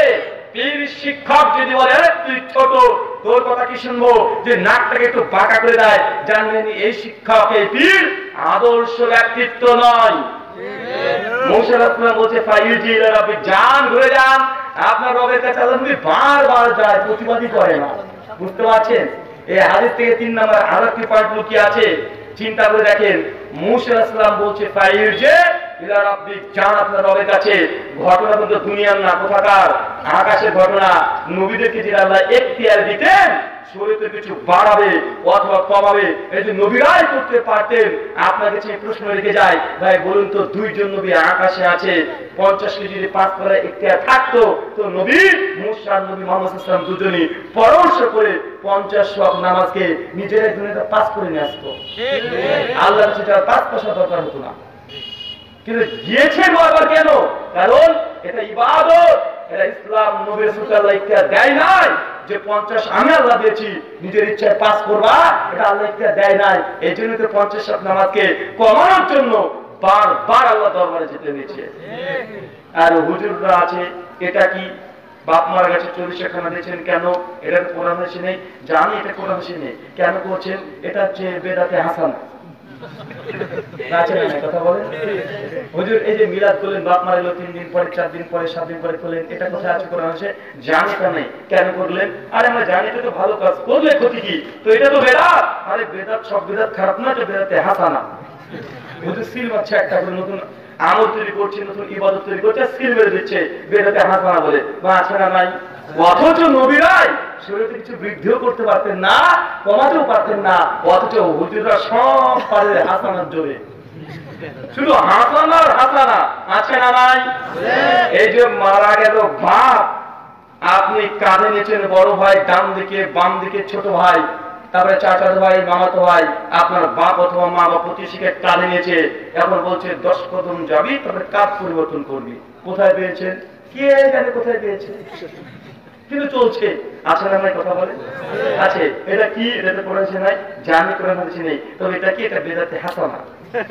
আছে না কথা বলে, মানে যেখানেই যাবেন হুজুরকে যখন দলিল চাইবেন, এগুলো দলিল কি? উনি বেদাতে হাসানাটা ছিল মেরে দিয়ে মানুষকে করাচ্ছে। অজস্র জায়গাতে এমনগুলো আমরা দেখতে পাচ্ছি। দেখবেন বাপ মারা গেছে, কবরে দিয়ে দিয়েছেন, একদম গোলাপ জল এসে ছেটাচ্ছেন। দলিল কই? এটাও বেদাতে হাসানা। অথচ কোরআন সুন্নাহ ধারে এগুলো একটাও প্রমাণিত নয়, কিন্তু মানুষের ধর্ম মনে করে করছে কি করছে না। চারিদিকে চতুর্দিকে ধূপকাঠি জ্বালিয়ে দিয়েছে। আপনারা ভাবতে পারেন ভাই এই তো ভালো কাজ, এই ভালো কাজের বিরোধিতা করছেন, একটু তো আগরবাতি জ্বালিয়েছে, খারাপ কি? একটু তো গোলাপ জল দিয়েছে, খারাপ কি? ভাই মনে রাখেন, ধর্ম এটা বিশ্ব নবীর মাধ্যমে এসেছে। এখানে কোন হুজুর ভালো মনে করে কোন জিনিস এটা নতুন ভাবে ইনস্টল করতে পারে না। কেন? ইসলাম মুকাম্মাল পরিপূর্ণ। চিন্তা করে 50 ওয়াক্ত নামাজ নবীরা পাক নিজের ইচ্ছাতে পড়তে পারে না। প্রতিদিন আমরা জোহরের নামাজ পড়ি 4 রাকাত, কিন্তু জুমার দিনে জুমা পড়ি 2 রাকাত। কেউ যদি বলে এখন জুমার দিনে 4 রাকাত পড়বো, নামাজ তো ভালো কাজ, বেশি বললাম ক্ষতি কি? যুক্তি চলবে না। সিজদা তো 2 বার দিই, রুকুতে 1 বার দিই, যে যুক্তি দেয় ভালো কাজ, বেশি করলে ক্ষতি কি? রুকু যদি পরপর টুক টুক করে 2 বার মেরে দিয়েছে, কাজ হবে না। কালেমায়ে শাহাদাত পাঠ করা ভালো না খারাপ? অবশ্যই ভালো কাজ। এই জন্য এখন আপনি যদি মনে করেন কালেমায়ে শাহাদাতের শেষ অংশ আছে আশহাদু আল্লা ইলাহা ইল্লাল্লাহ, এটা আছে না ভাই? লা ইলাহা ইল্লাল্লাহ মানে আযান শেষ হচ্ছে না? লা ইলাহা ইল্লাল্লাহ দিয়ে তো আযান শেষ হয়। এখন যদি আযানে নবীর নাম শেষে নিলাম না, খুব দুঃখ পেয়েছেন। লা ইলাহা ইল্লাল্লাহ দিয়ে মুয়াজ্জিন আযান শেষ করেছে, মুয়াজ্জিন পণ্ডিতি করে যখন বলে লা ইলাহা ইল্লাল্লাহ মুহাম্মাদুর রাসূলুল্লাহ, আযান যদি মুহাম্মাদুর রাসূলুল্লাহ লাগিয়ে দেয়, কথা বলেন চলবে আযান? না মুয়াজ্জিনের চাকরি হারাবে? ও চাকরি হারাবে। ভালো কাজ সব জায়গায় ভালো নয়। ধর্মের মধ্যে নতুন কিছু সংযোজন করবেন অথবা বাদ দিবেন, এই একটা আপনাকে দেওয়া হয় না। শুধু মুসলিমদেরকে না, হিন্দুদেরকেও। অনেক হিন্দু ভাইরা মনে করছে, তারা জিজ্ঞেস করেন ভাই এদের নাম দেখে করছেন হরে রাম রাম রাম হরে কৃষ্ণ হরে রাম হরে রাম।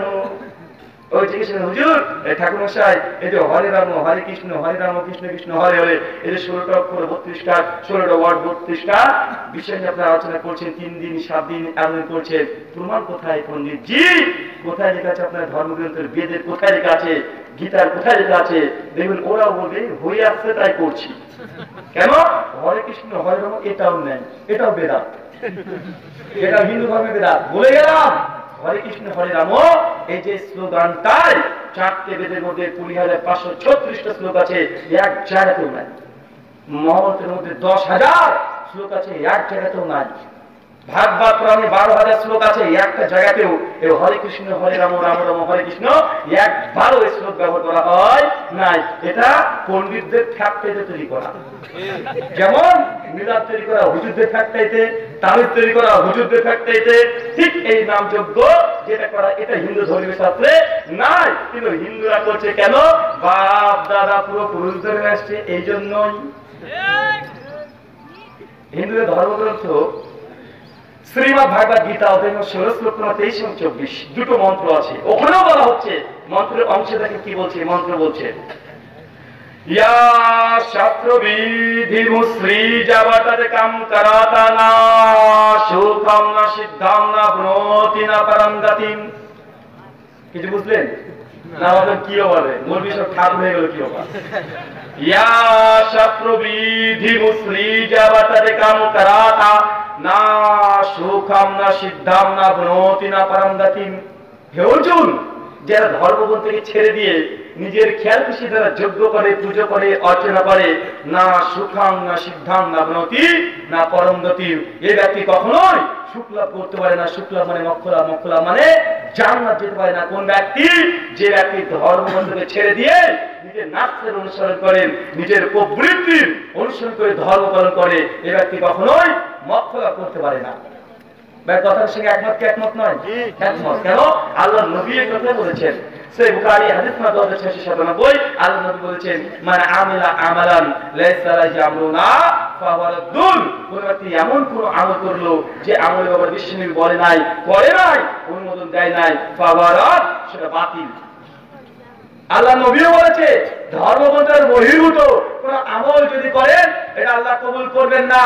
কৃষ্ণ বলছে ধর্মের বাইরে যদি কোনো যোগ্য করা হয় এটা গ্রহণ ঈশ্বর করবে না।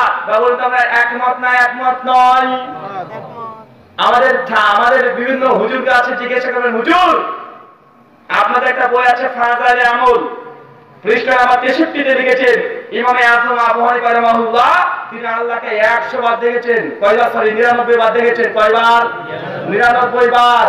যারা শাফি মাযহাব মানে ওরা আবার কম না, ওরা আবার ওদের বই তাবাক্কাতুশ শাফিঈ প্রথম খণ্ড 33-তে ওরা লিখেছে তোমাদের ইমাম আবু হানিফা তো আল্লাহকে 99 বার দেখেছে, আর আমাদের ইমাম শাফিঈ উনি আল্লাহকে 100 বার দেখেছে। দেখেন, আর যারা পীর তরিকা বিশ্বাসী ওদের বই আছে কাশফুল মাহজুব 23 নম্বর পৃষ্ঠায় ওরা লিখেছে যে আমাদের পীর সাহেব বাইজিদ বুস্তামি নাম শুনেন নাই? উনি নাকি আল্লাহকে 1001 বার দেখেছেন। দেখেছেন? কে বলছে 99, কে বলছে 100, বলছে 1001 বার। আর দুনিয়াতে তলেন বড় পীর আব্দুল কাদের জিলানী রাহিমাহুল্লাহ তার সঙ্গে লিখেছে যার নাম নাকি আগুন হয়ে যায় পানি, উনি নাকি আল্লাহকে দেখা টাকা লাগে না, সঙ্গে আল্লাহ চলে গেছে উনি। আর যখন আল্লাহ আরশের কাছে পৌঁছে গেছে বড় পীর আব্দুল কাদের জিলানী রাহিমাহুল্লাহ, আর আল্লাহ দেখছে যে আব্দুল কাদের জিলানী চলে এসেছে, আল্লাহ সঙ্গে সঙ্গে নিজের আরশটাকে ছেড়ে দিয়ে বড় পীরকে আহলান সালাম দিতে গিয়েছে। আল্লাহ আরশ থেকে যখন নেমেছে আল্লাহ উল্টো করে যাচ্ছিলেন, আর সঙ্গে সঙ্গে বড় পীর আল্লাহর হাতটাকে এইভাবে চেপে ধরেছে। এই থেকে নাম হয়ে গেল গাউসুল আজম। এই থেকে নাম হয়েছে কি গাউসুল আজম বলা হয় না ভাই? কেন? আল্লাহকে সাহায্য করেছে, আল্লাহর হাত ধরে দাঁড় করে দিয়েছে, আল্লাহ করে যাচ্ছিল। নাউজুবিল্লাহ মিন জালিক। ভাই বলতে এগুলো মুসলিমদের আকীদা, আজীব ব্যাপার। আরেকজন আছে ও তো আরো বড় পীর মনসুর হাল্লাদ, নাম শুনেন নাই? ফেরাউন আনাল হক বলে কাফের হয়েছে, আর মনসুর হাল্লাদ থেকে আনাল হক বলে আল্লাহর ওলি হয়েছে। তো মনসুর হাল্লাদ যদি আল্লাহর ওলি হয় তো শয়তান আবার কিডা? গোটা বিশ্বের আলেম ওলামারা সেই সময় ফতোয়া দিয়েছে উনি একজন কাফের অবস্থায় মৃত্যুবরণ করেছে, তার কালেমা তার মুসলিম হয় নাই। তার ব্যাপারে লেখা আছে, এই কথা নকল করেছে আবার এই ঘটনাটা ইমাম ইবনে কাসির রাহিমাহুল্লাহ তার আল বিদায়া ওয়ান নিহায়া 9ম খণ্ডের 112 পৃষ্ঠাে নিয়ে এসেছে যে কিছু কিছু মানুষ একটা কেচ্চা বর্ণনা করে, এটাই নকল করেছে ইমাম ইবনে কাসির। বলছে একদা কিছু জেলার বুঝেন তো, জেলখানায় যে জেলার থাকে, জেলার এই মনসুর হাল্লাজ জেলখানায় চলে গেছে, গিয়ে দেখছে প্রথম দিন এই মনসুর হাল্লাজ যে জেলে ছিল মনসুর হাল্লাজ নাই, মনসুর হাল্লাজ নাই, জেলখানা পড়ে আছে। অবাক, কি ব্যাপার, মনসুর হাল্লাজ কই? দ্বিতীয় দিন আবার চলে গেছে, গিয়ে দেখছে গোটা জেলখানার সমেতই নাই। তৃতীয় দিন আবার জেলা গিয়েছে, যে ওই মনসুর হাল্লাজ আছে জেলখানাও আছে। তারপরে জেলা তখন বলছে যে কি বাবা, প্রথম দিন দেখলাম জেল আছে তুমি নাই, ব্যাপার কি? আর দ্বিতীয় দিন এসে দেখছি যে জেলখানা নাই তুমি নাই, আজ দেখছি দুজনে আছি, ব্যাপার কি?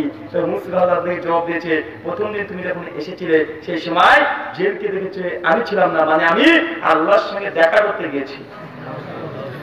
আর দ্বিতীয় দিন যখন এসে দেখছি যে জেলও নাই আমিও নাই, তোর স্বয়ং এই গোটা জেলখানা আল্লাহর কাছে চলে গেছে। আর তৃতীয় দিন যখন এসে দেখছে সবই আছে, এর সব থাকার অর্থ হচ্ছে সেখানে আল্লাহ নিজে এসেছিল দেখা করতে। বলে নাউজুবিল্লাহ জালিক। ভাই এরকম কেচ্ছা কিনা আজকাল নাই? কে বলছে আল্লাহকে স্বয়ং তারায় চলেছে দেখতে, কে বলছে আল্লাহকে 99 বার দেখেছি, কে বলছে 100 বার দেখেছি, কে বলছে 1001 বার দেখেছি। বা প্রথম কথা বলেন তো আল্লাহকে দেখা যায়? পবিত্র কোরআন সূরা আনাম 6 আয়াত 103 আল্লাহ সুবহানাহু ওয়া তাআলা বলছেন লা তুদরিকুল আবসার, আমি আল্লাহকে চোখ দিয়ে দেখা সম্ভব নয়। কোন নবী রাসূল সেও আল্লাহকে দেখতে পায় না। একজন বিখ্যাত নবী মূসা আলাইহিস সালামের নাম বললাম না একটু আগে, এত বড় মেজাজি নবী, এমন নবী আল্লাহ পৃথিবীতে দেয় নাই মূসা আলাইহিস সালামের মতো নবী। একদা হঠাৎই রাত্রে চলছে, দুপুর বেলাতে মাথার উপরে সূর্য আছে, মূসা আলাইহিস সালাম ছুটছে, যেতে যেতে দেখছে রাস্তার মাঝখানে মূসা আলাইহিস সালামের ভাইদেরকে অন্য গোত্রের বেশ কিছু মানুষ এসে উল্টাপাল্টা ঝামেলা করছে। মুসা আলাইহিস দেখেছে আমার থেকে মানিস তোর এত বড় ক্ষমতা। মুসা চলেছে ভিড়ের মধ্যে গিয়ে ঠাঁটে এক থাপ্পড় মেরেছে। যখনই মেরেছে ওই ব্যক্তি স্পট ডেড, ওখানে মারা গেছে। মুসা আলাইহিস হাতে জোর দিয়েছেন কত মজবুত, এক থাপ্পড় মেরে ফেলেছে। পবিত্র কোরআন সূরা কাসাস আয়াত 50 ঘটনাটা আছে। আরেকটু বলে দেখেন আকাশে বিশ্ব নবীকে ধরেছে, কোথায় যান যান আলোচ্য ঘুরে নামাজ পড়ে আসেন। আবার একটু পর আল্লাহ সুবহানাহু ওয়া তাআলা মালাকুল মউত আজরাইল ফেরেশতাকে বলছে, সহিহ বুখারী 1384 নম্বর হাদিস খুলে দেখেন, আল্লাহ মালাকুল মউত মৃত্যু ফেরেশতা আজরাইল বলছে, আজরাইল মুসা তো সময় শেষ হয়ে গেছে, যাও তার রূহটাকে কবজ করে নিয়ে আসো। এখন আজরাইল চলে এসেছে দুনিয়াতে, দেখে মুসা আলাইহিস দুপুরবেলা রেস্ট নিচ্ছে, ঘুমাচ্ছে। আজরাইল ফেরেশতা সবসময় ঘরের মধ্যে ঢুকেছে, দেখে মুসা আলাইহিস ঘুমাচ্ছে, আর মুসা আলাইহিস ঘুমটা ভেঙে গেছে। যখনই ঘুম ভেঙেছে সঙ্গে সঙ্গে একদম মেজাজ খাট্টা হয়ে গেছে। মেজাজ খাট্টা হওয়ার পর সঙ্গে সঙ্গে মুসা আলাইহিস উঠেছে, উঠে সামনে আজরাইল ফেরেশতা আবার রাগ হয়েছে, ঘুম ভাঙিয়ে দিয়েছে, আবার এক থাপ্পড় মেরেছে। বাবা তো কাকে মেরেছে এবার?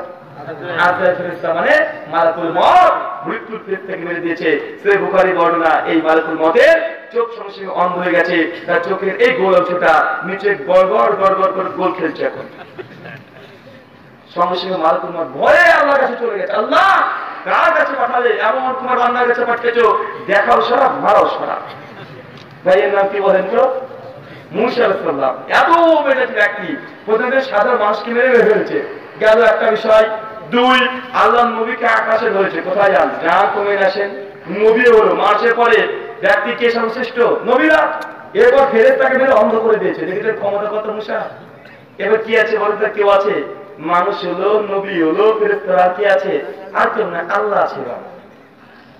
হঠাৎই চলতে চলতে আল্লাহকে বলছে, আল্লাহ তোমাকে দেখবো। মুসা কাকে দেখবে? হয় এবার আল্লাহ বলছে, আল্লাহ তোমাকে দেখবো। আল্লাহ বলছে, সর্বনাশ। এবার বলে কি? মুসাকে দেখতে চেয়েছে, আল্লাহ মুসা তুমি দেখতে পাবে না। না আল্লাহ আমি দেখবো যে। আল্লাহ বলছে সূরা আরাফের 43 নম্বর আয়াত, মুসা কে বলছে লান তারানি, তুমি কখনো আমাকে চোখ দিয়ে দেখতে পাবে না। মুসা জেদ ধরে, আল্লাহ দেখবোই দেখবো। আল্লাহ বলছে ঠিক আছে, আমাকে নয় আমার নূরের অংশ দেখো, তুর পাহাড়ে দেখো আমার নূরের অংশ সেরকম রাখছি। যখন আল্লাহ তার নিজের নূরের অংশ নূর যখন আল্লাহ প্রবাহিত করেছে, মুসা তাকিয়ে দেখেছে, সঙ্গে সঙ্গে নবী মুসা অজ্ঞান হয়ে উল্টে পড়ে অজ্ঞান হয়ে পড়ে আছে। মুসা এত জলিলর কথা রেখেছেন নবী, এত মেজাজি নবী, এই নবী আল্লাহকে নয় আল্লাহর নূর দেখে সে স্থির থাকতে পারে নাই, উল্টে পড়ে গেছে। আর আপনাদের বাংলাদেশের অনেকগুলো পীর আছে, মাঝে মধ্যে আমার সঙ্গে দিদারও করে। হয় পীর গাঁজাখোর, তার মুরিদ গাঁজাখোর। গাঁজাখোর না হলে কেউ বই কথা লিখতেও পারে না, আর কেউ কথা বলতেও পারে না। আল্লাহ বলছে লান তারানি, কোন মানুষ আমাকে কখনো দেখতে পারে না। মুসা এতবড় নবী হওয়ার পরেও আল্লাহ নূর দেখে অজ্ঞান হয়ে পড়ে যায়। আর আপনার গাঁজা করে হুজুর ওনাকে মাঝে মধ্যে আল্লাহর সঙ্গে দিদারও করে। ওই যে দেওয়ানবাগি পীর, তার একটা ভিডিও ক্লিপ ইউটিউবে আছে, ও বলছে হুজুর পিস মশাই রোহিঙ্গা মুসলিমদের তো নির্যাতন হচ্ছে, কি করব? আর সঙ্গে সঙ্গে পীর আপনাদের দেওয়ানবাগি হুজুর বলছে, বাবারে আর বলিস না, কালকে রাত্রে আল্লাহর সঙ্গে আমার মিটিং হয়েছে। আল্লাহ বলছে ইন্নাল্লাহা মা'আস সাবিরিন, ধৈর্য ধর, আমি আছি, হবে পরে। বা বলুন তো আপনাদের দেওয়ানবাগি পীর এদেরকে আল্লাহর সঙ্গে মিটিংও করে, আজীব ব্যাপার। আচ্ছা আল্লাহ বলছে আল্লাহ এটা সম্ভব নয়। আমাদের কোন হিন্দু ঠাকুর বলে যে তোমাদের আল্লাহকে দেখা যায় না, ঠিক আছে, তবে আমাদের ভগবানকে দেখা যায়। বা হিন্দুরা দাবি করতে পারে কি পারে না? যে পারে। ভাই মনে রাখবে, কোন হিন্দু যদি দাবি করে যে আল্লাহকে দেখেছে, যে এই হিন্দু টাটকা মিথ্যুক। কেন? কারণ তাদের একটা ধর্মগ্রন্থ আছে, নাম কেন ও উপনিষদ, প্রথম অধ্যায় 5 আর 6 নম্বর মন্ত্র, পরিষ্কার হয়েছে একটা মন্ত্র আছে। মন্ত্রের অংশ দেখেন কি বলে। মন্ত্র বলছে এন্না মানুসেনা মানুতে ওনা মাহুরমাতান তাদেব ব্রহ্মাম্মাত্মাম বিদ্দিনে দাঞ্জলিতাম উপাসতে এনা চাক্ষতা পশ্যতি এনা চাক্ষতে শিতাস্যতি তাদেব ব্রহ্মাম্মাত্মাম বিদ্দিনে দাঞ্জলিতাম উপাসতে এন্না মানুসেনা মানুতে ওনা মাহুরমাতান তাদেব ব্রহ্মাম্মাত্মাম বিদ্দিনে দাঞ্জলিতাম উপাসতে। যে ব্যক্তি বলে ঈশ্বর কে আমার এই মন দ্বারা কল্পনা করেছি, সে প্রকৃতপক্ষে ঈশ্বরকে মন দ্বারা কল্পনা করতে পারে নাই। কেন? যিনি ঈশ্বর হবেন তাকে মন দ্বারা কল্পনা করা সম্ভব নয়। বা বলতে আমরা এই মতের সঙ্গে একমত কি একমত নয়? অবশ্যই একমত। কেন? আল্লাহর কথা কোরআনে বলেছে লাইসা কামিসলিহি শাইউন ওয়া হুয়া সামিউল বাসীর, তিনি সে আল্লাহ যার সাদৃশ্য সমতুল্য সমকক্ষ কোনো কিছুই নেই। সূরা শুরা 42 আয়াত নম্বর 11। ওয়া লাম ইয়াকুল লাহু কুফুয়ান আহাদ, তার সমতুল্য কোনো কিছুই নেই। সূরা 112 আয়াত নম্বর 4 আল্লাহ এই কথা বলেছে। মন্ত্রের দ্বিতীয় অংশ এনা চাকশাতা পাশাতি এনা চাকশাতা শিপাশাতি তাদেও রাম্মা মাতমাম বিদ্দিনে দানজেরিতা মুকাসতে, যে ব্যক্তি বলে মহাসত্তা ঈশ্বরকে আমি এই চোখ দ্বারা দর্শন করেছি, সে প্রকৃতপক্ষে ঈশ্বরকে দেখে নাই। কেন? যে ঈশ্বর হবে তাকে চোখ দ্বারা দর্শন করা সম্ভব নয়। হিন্দু ধর্ম বলছে ঈশ্বরকে দেখা যায় না, কোরআনও বলছে ঈশ্বরকে দেখা যায় না। আমাদের আয়েশা রাদিয়াল্লাহু তাআলা তিনি বলছেন ওমান হাদাসাকা আন্না মুহাম্মদ সাল্লাল্লাহু আলাইহি ওয়াসাল্লাম রাই রাব্বাহু ফাকাদ গাযাব, যে ব্যক্তি বলে বিশ্বনবী তিনিও আল্লাহকে দেখেছেন সে এক নম্বর মিথ্যুক। কথা বুঝতে পারছেন?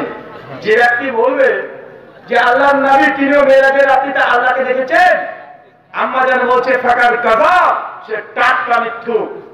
সহিহ বুখারী কিতাবুত তাওহীদ হাদিস নম্বর 7380 আল্লাহ রাসূল ওখানে আমাদের এই কথা বলে গেছে। কিন্তু আমাদের সমাজে ভাই এমন মিথ্যা আকীদা আছে না নাই? কথা বলেন। যে আছে, আমি আলোচনা করতেছি সাল্লাল্লাহু রাসূল নিয়ে, কিন্তু আলাদা দিকে চলে এসেছি, সেই দিকে ফিরে যাচ্ছি না। মনে রাখবেন এখানেই আমাদের সমাজে যত অনৈক্য হয়েছে, মানুষ আজকে এই সব কারণে হয়েছে হয় না? কথা বলেন।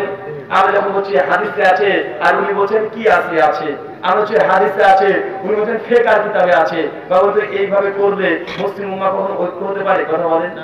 আমরা হচ্ছে কলা রাসূলুল্লাহ, আল্লাহ রাসূল বলেছে, উনি বলছেন কলা আবি হানিফা, বা বলেন হবে কাজ হবে না। এই যে আল্লাহ নবী বলেছে আর উনি বলছেন ইমাম আবু হানিফা বলেছে, আর একদিনে মানুষ আছে ওরা বলছে আরে ভাই বুকের নিচে হাত, বুকের উপরে হাত বাঁধা আর নাভির নিচে হাত বাঁধা, এটা নিয়ে তো মতলব করে লাভ কি? হাত বাঁধলেই হবে। আর কিছু কিছু মানুষ আবার বলতে গিয়ে বলছে হাত না বাঁধলেও হবে, বা বলে কি বলে না? মনে করছে এই সুনান আবু দাউদটা খুলে দেখেন হাদিস 755 আব্দুল্লাহ ইবনে মাসউদ রাদিয়াল্লাহু আনহু একবার আল্লাহর সঙ্গে সালাত আদায় করছে, নামাজ পড়ছে। এমত পড়তে নামাজের সময়তে আমরা বাম হাতে করে ডান হাত বাঁধি, আর ইবনে মাসউদ তিনি বাম হাতে করে ডান হাত বেঁধেছে। কোথায়? কথা বলেন। বাম হাতের উপরে ডান হাত বেঁধেছে। আল্লাহ নবী বুঝতে পারছেন যে ইবনে মাসউদ হাতটা উল্টো করে বেঁধেছে। আল্লাহ নবী নামাজরত অবস্থাতে ইবনে মাসউদের হাতটাকে এই বাম হাতের উপরে ডান হাত, মানে ডান হাত উপরে বাম হাত ছিল, ওরে নামাজরত অবস্থায় বাম হাত উপরে ডান হাত করে দিয়েছে। চিন্তা করেন নবী তিনি নামাজের মধ্যেই তিনি বাম হাতকে ডান হাত, ডান হাতকে বাম হাত মানে নাই। তো হাদিস যদি বুকের উপরে প্রমাণিত হয় তো নামাজ নিচে কিসের জন্য বাঁধে? কথা বুঝতে পারছেন? অনেকে বলে যে হাত বাঁধলেও হবে না বাঁধলেও হবে, মানে এতটা উদারতা দেখাচ্ছে। ওই যে নারী নিচে কি আর বুকের উপরে কি? আমাদের কথা সুন্নাত যেটা সাব্যস্ত হয়ে গেছে, আপনি কেন তার সুন্নতের বিপরীত আমল করবেন? আমাদের তো আন্দোলন এটাই যে সুন্নাত প্রমাণিত হয়ে গেছে, কেন আপনি মাযহাবের দোয়া দিয়ে, পীর সাহেবের দোয়া দিয়ে তার উল্টো আমল কেন করবেন? কিসের যুক্তিতে? আমরা তো বলবো যে আল্লাহ নবী বেঁধেছে, আপনি বলুন ইমাম আবু হানিফা বেঁধেছে, বা কিয়ামতের মধ্যে শিখে যাবেন কি যাবেন না? কথা বলেন। আমি তো বলি আল্লাহ রাসূল তিনি বুকের উপরে হাত দিয়েছেন প্রমাণিত, তার জন্য বেঁধেছি। আর আপনি বলবেন আমাদের হানাফি মাযহাবে আছে নাভির নিচে, এই জন্য আমি নাভির নিচে হাত বেঁধেছি, বা বলবেন কিয়ামতের মধ্যে আপনি ঠেকবেন আমি ঠেকবো? অবশ্যই আপনি কিন্তু ঠিকই যাবেন। তাই বোঝার চেষ্টা করেন এগুলো আমার 5 বছর উপকার নেই, জাস্ট বলে গেলে আমি কথা বলছেন। আল্লাহ আপনাদেরকে হেদায়েত দান করে। আবারও মনে রাখবেন সালাত হচ্ছে এমন একটি ইবাদত যে ইবাদতের ব্যাপারে কোরআনের সর্বাধিক আলোচিত বিষয়ের নাম কি? কথা বলেন। সালাত। মানুষ যখন বিপদে পড়েছে তখন সালাতে দাঁড়িয়ে গেছে। নবী জাকারিয়ার সন্তান হয় না, আল্লাহর উদ্দেশ্যে নামাজে দাঁড়িয়ে গেছে। আল্লাহ সন্তান দাও, সন্তান দিয়েছে, কিন্তু আমরা সালাত বাদ দিয়ে মাজারে চলে যাই। আছে না নাই? আপনার ছেলে হচ্ছে না, আপনার দরকার ছিল মসজিদে গিয়ে পড়ে থাকা নবী জাকারিয়ার মতো আর বলা যে আল্লাহ সন্তান দাও, অথচ আপনি মসজিদকে ত্যাগ করে দিয়ে বা বলতে আজকে মাজারে গিয়ে পড়ে থাকছে কি থাকছে না? অবশ্যই থাকছে। কিন্তু নবী জাকারিয়া কি করতেন? তার সন্তান দরকার, আল্লাহ দরবার চলে গেছে, মসজিদে গিয়ে বারবার বলেছিল আল্লাহ আগে সন্তান দাও, অথচ তার উল্টো আমার হচ্ছে না। জি, কোরআনের সর্বাধিক আলোচিত বিষয় সালাত। হাদিসের কিতাবে যত অধ্যায় আছে সবচেয়ে বড় অধ্যায় কোনটা? কথা বলেন। সালাত, নামাজ, মানে গুরুত্ব আছে। আল্লাহ নবীর মৃত্যুর সময় সেই বাক্য যেটা বলেছে, আর সালাত, তোমরা নামাজকে ইবাদত করো। নামাজের ব্যাপারে এতটাই গুরুত্ব দিয়েছে বিশ্বনবী। সূরা নাসের 466 নম্বর হাদিস, আল্লাহ নবী বলেছেন কিয়ামতের মাঠে বান্দার প্রথম যে হিসাব হবে তার নাম as-সালাত, নামাজের হিসাব হবে। নামাজ যদি বিশুদ্ধ হয় তাহলে আপনি বেঁচে গেলেন, আর নামাজ যদি অন্য স্টাইলের হয়, অন্য কোয়ালিটির হয়, খুশু না থাকে, নামাজের বিশ্বনবী সুন্নাহ না হয়, আপনি আটকে যাবেন কি যাবেন না? কথা বলেন। সালাত হচ্ছে এমন একটি ইবাদত, দুনিয়াতে যত কিছু আহকাম রুকুন আল্লাহ ফরজ করেছে এটা ফেরেশতা জিবরাইলের মাধ্যমে দুনিয়াতে এসে ফরজ করা হয়েছে। কথা বুঝতে পারছেন?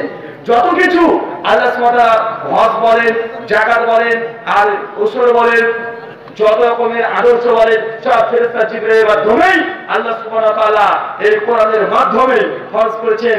যখন সালাতে বিষয়ে এসেছেন আল্লাহ মাঝখানে কোনো মাধ্যম রাখে নাই, স্বয়ং আল্লাহ নবীকে আকাশে নিয়ে চলে গেছে, গিয়ে সরাসরি আল্লাহ সুবহানাহু ওয়া তাআলা মিরাজের রাত্রিতে নামাজ দিয়েছে। যাকাত কোথায় অধীন হচ্ছে বলেন তো? যাকাত তার মাধ্যমে ফেরেশতা জিবরাইলের মাধ্যমে দুনিয়াতে। হজ কোথায় হয়েছে? জিবরাইলের মাধ্যমে দুনিয়াতে হয়েছে। যত কোরআনের যত হাদিসের হালাল বলেন, হারাম বলেন, নৈতিকতা বলেন, সমস্ত কিছু এটা কোথায় অধীন হয়েছে? দুনিয়াতে। যতগুলো ঠিক আছে, কিন্তু নামাজ হচ্ছে এমন একটি ইবাদত যা আল্লাহ মাঝখানে কোনো মাধ্যম নেয় নাই, সব আল্লাহর নবীকে তুলে নিয়ে চলে গেছে আল্লাহ নিজের কাছে গিয়ে আল্লাহ নামাজ ফরজ করেছে। চিন্তা করেন নামাজের গুরুত্ব কত। তারপরেও এক শ্রেণীর মানুষ আমরা আছি বিষ্ণুর সালাতকে আমরা আদায় করছি না, আছে না নাই? কথা বলেন। আল্লাহ সুবহানাহু ওয়া তাআলা এইসব ভাইদেরকে তুমি সালাত আদায় করার তৌফিক দান করো। চলো বলি আল্লাহুম্মা আমিন।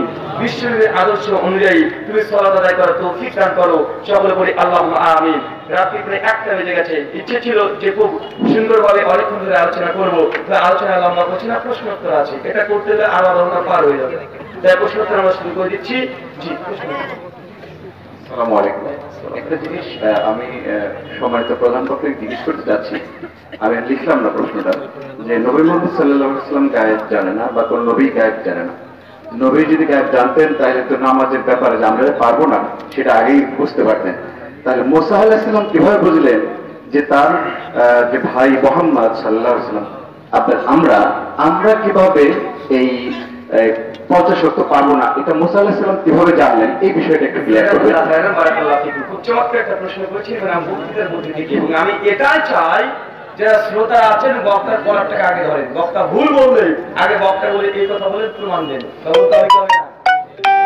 চমৎকার প্রশ্ন ধরেছেন, পয়েন্ট তুলেছেন একটা, যে আমি বললাম নবী আল্লাহর নবী তিনি জানলেন না যে তার উম্মত 50 সংখ্যা আদায় করতে পারবে কি পারবে না, অথচ নবী মুসা তিনি বুঝলেন তার মানে আল্লাহ নবীর আল্লাহ গায়েব না হয়, মুসাকে তাহলে আল্লাহ গায়েব। ভাই প্রশ্ন হলো চমৎকার, উত্তর এর মধ্যে আছে।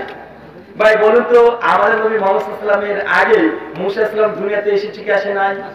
এসেছেন। নবী মুসা আলাইহিস সালাম আগে এসে এই পৃথিবীর উম্মতকে চলে গেছে, চড়িয়ে তার একটা অভিজ্ঞতা হয়েছে।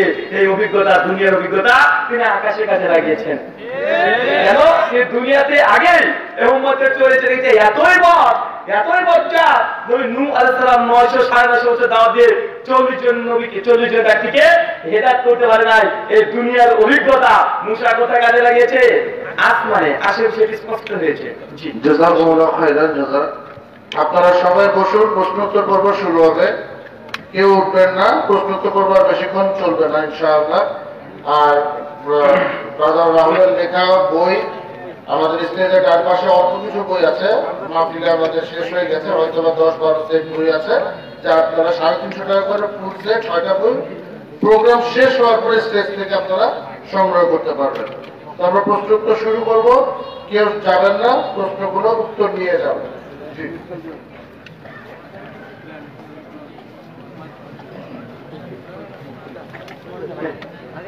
ভাই, আপনারা বসি, অনেক রাত হয়ে গেছে সেটা ঠিক আছে, তারপরেও আমরা বসি।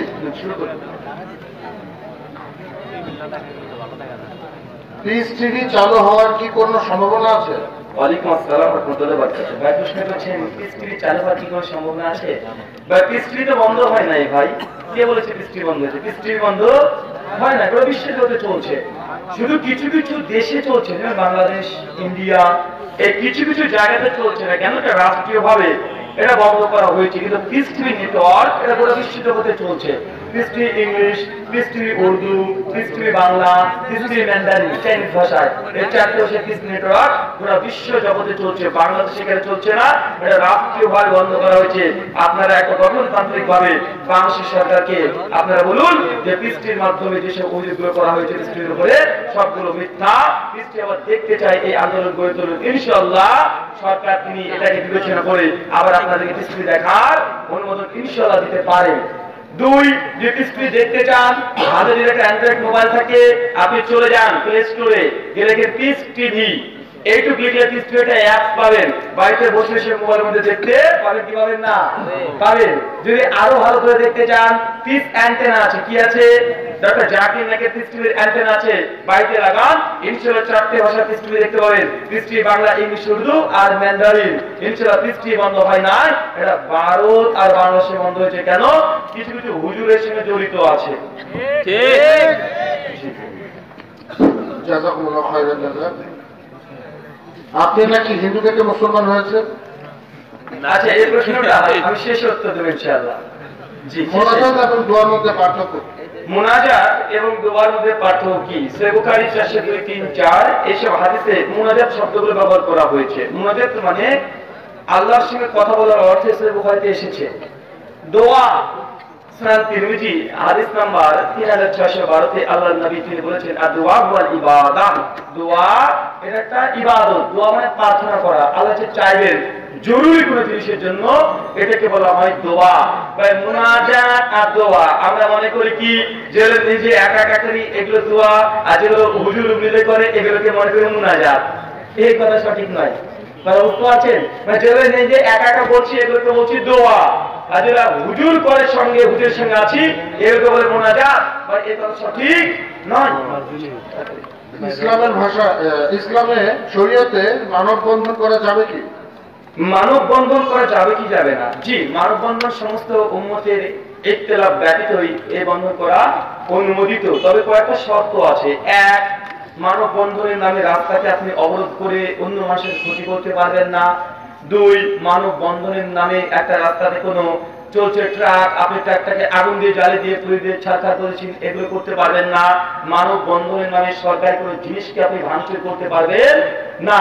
মানববন্ধন এমনটাই হবে শুধুমাত্র আপনারা যে মানববন্ধন করছেন এতটাই, কোন দেশের ক্ষতি, কোন দোকানের ক্ষতি, কোন চলতি কোন যানের ক্ষতি, মানুষের চলাচলের বাধা একটা ক্ষতি করতে পারবেন না। এই মেনটেন করে যদি আপনি কোন মানববন্ধন কোন আন্দোলন গড়ে তুলতে চান অবশ্যই আপনি আন্দোলন করতে পারেন। জি, আহলে হাদিস যুবকদের জঙ্গি বলা হয় কেন? আহলে হাদিস যুবকদেরকে জঙ্গি বলা হয় কেন? ভাই আহলে হাদিসকে অনেক কিছুই বলা হয়, বলা হয় ইংরেজের দালাল, বলা হয় জঙ্গি, বলা হয় লামাযহাবি, বলা হয় গায়ের মুকাল্লিদ, ভাই বলে কি বলে না? আবার এই বিষয়টাকে টাকাও পাই এ কথাও বলে।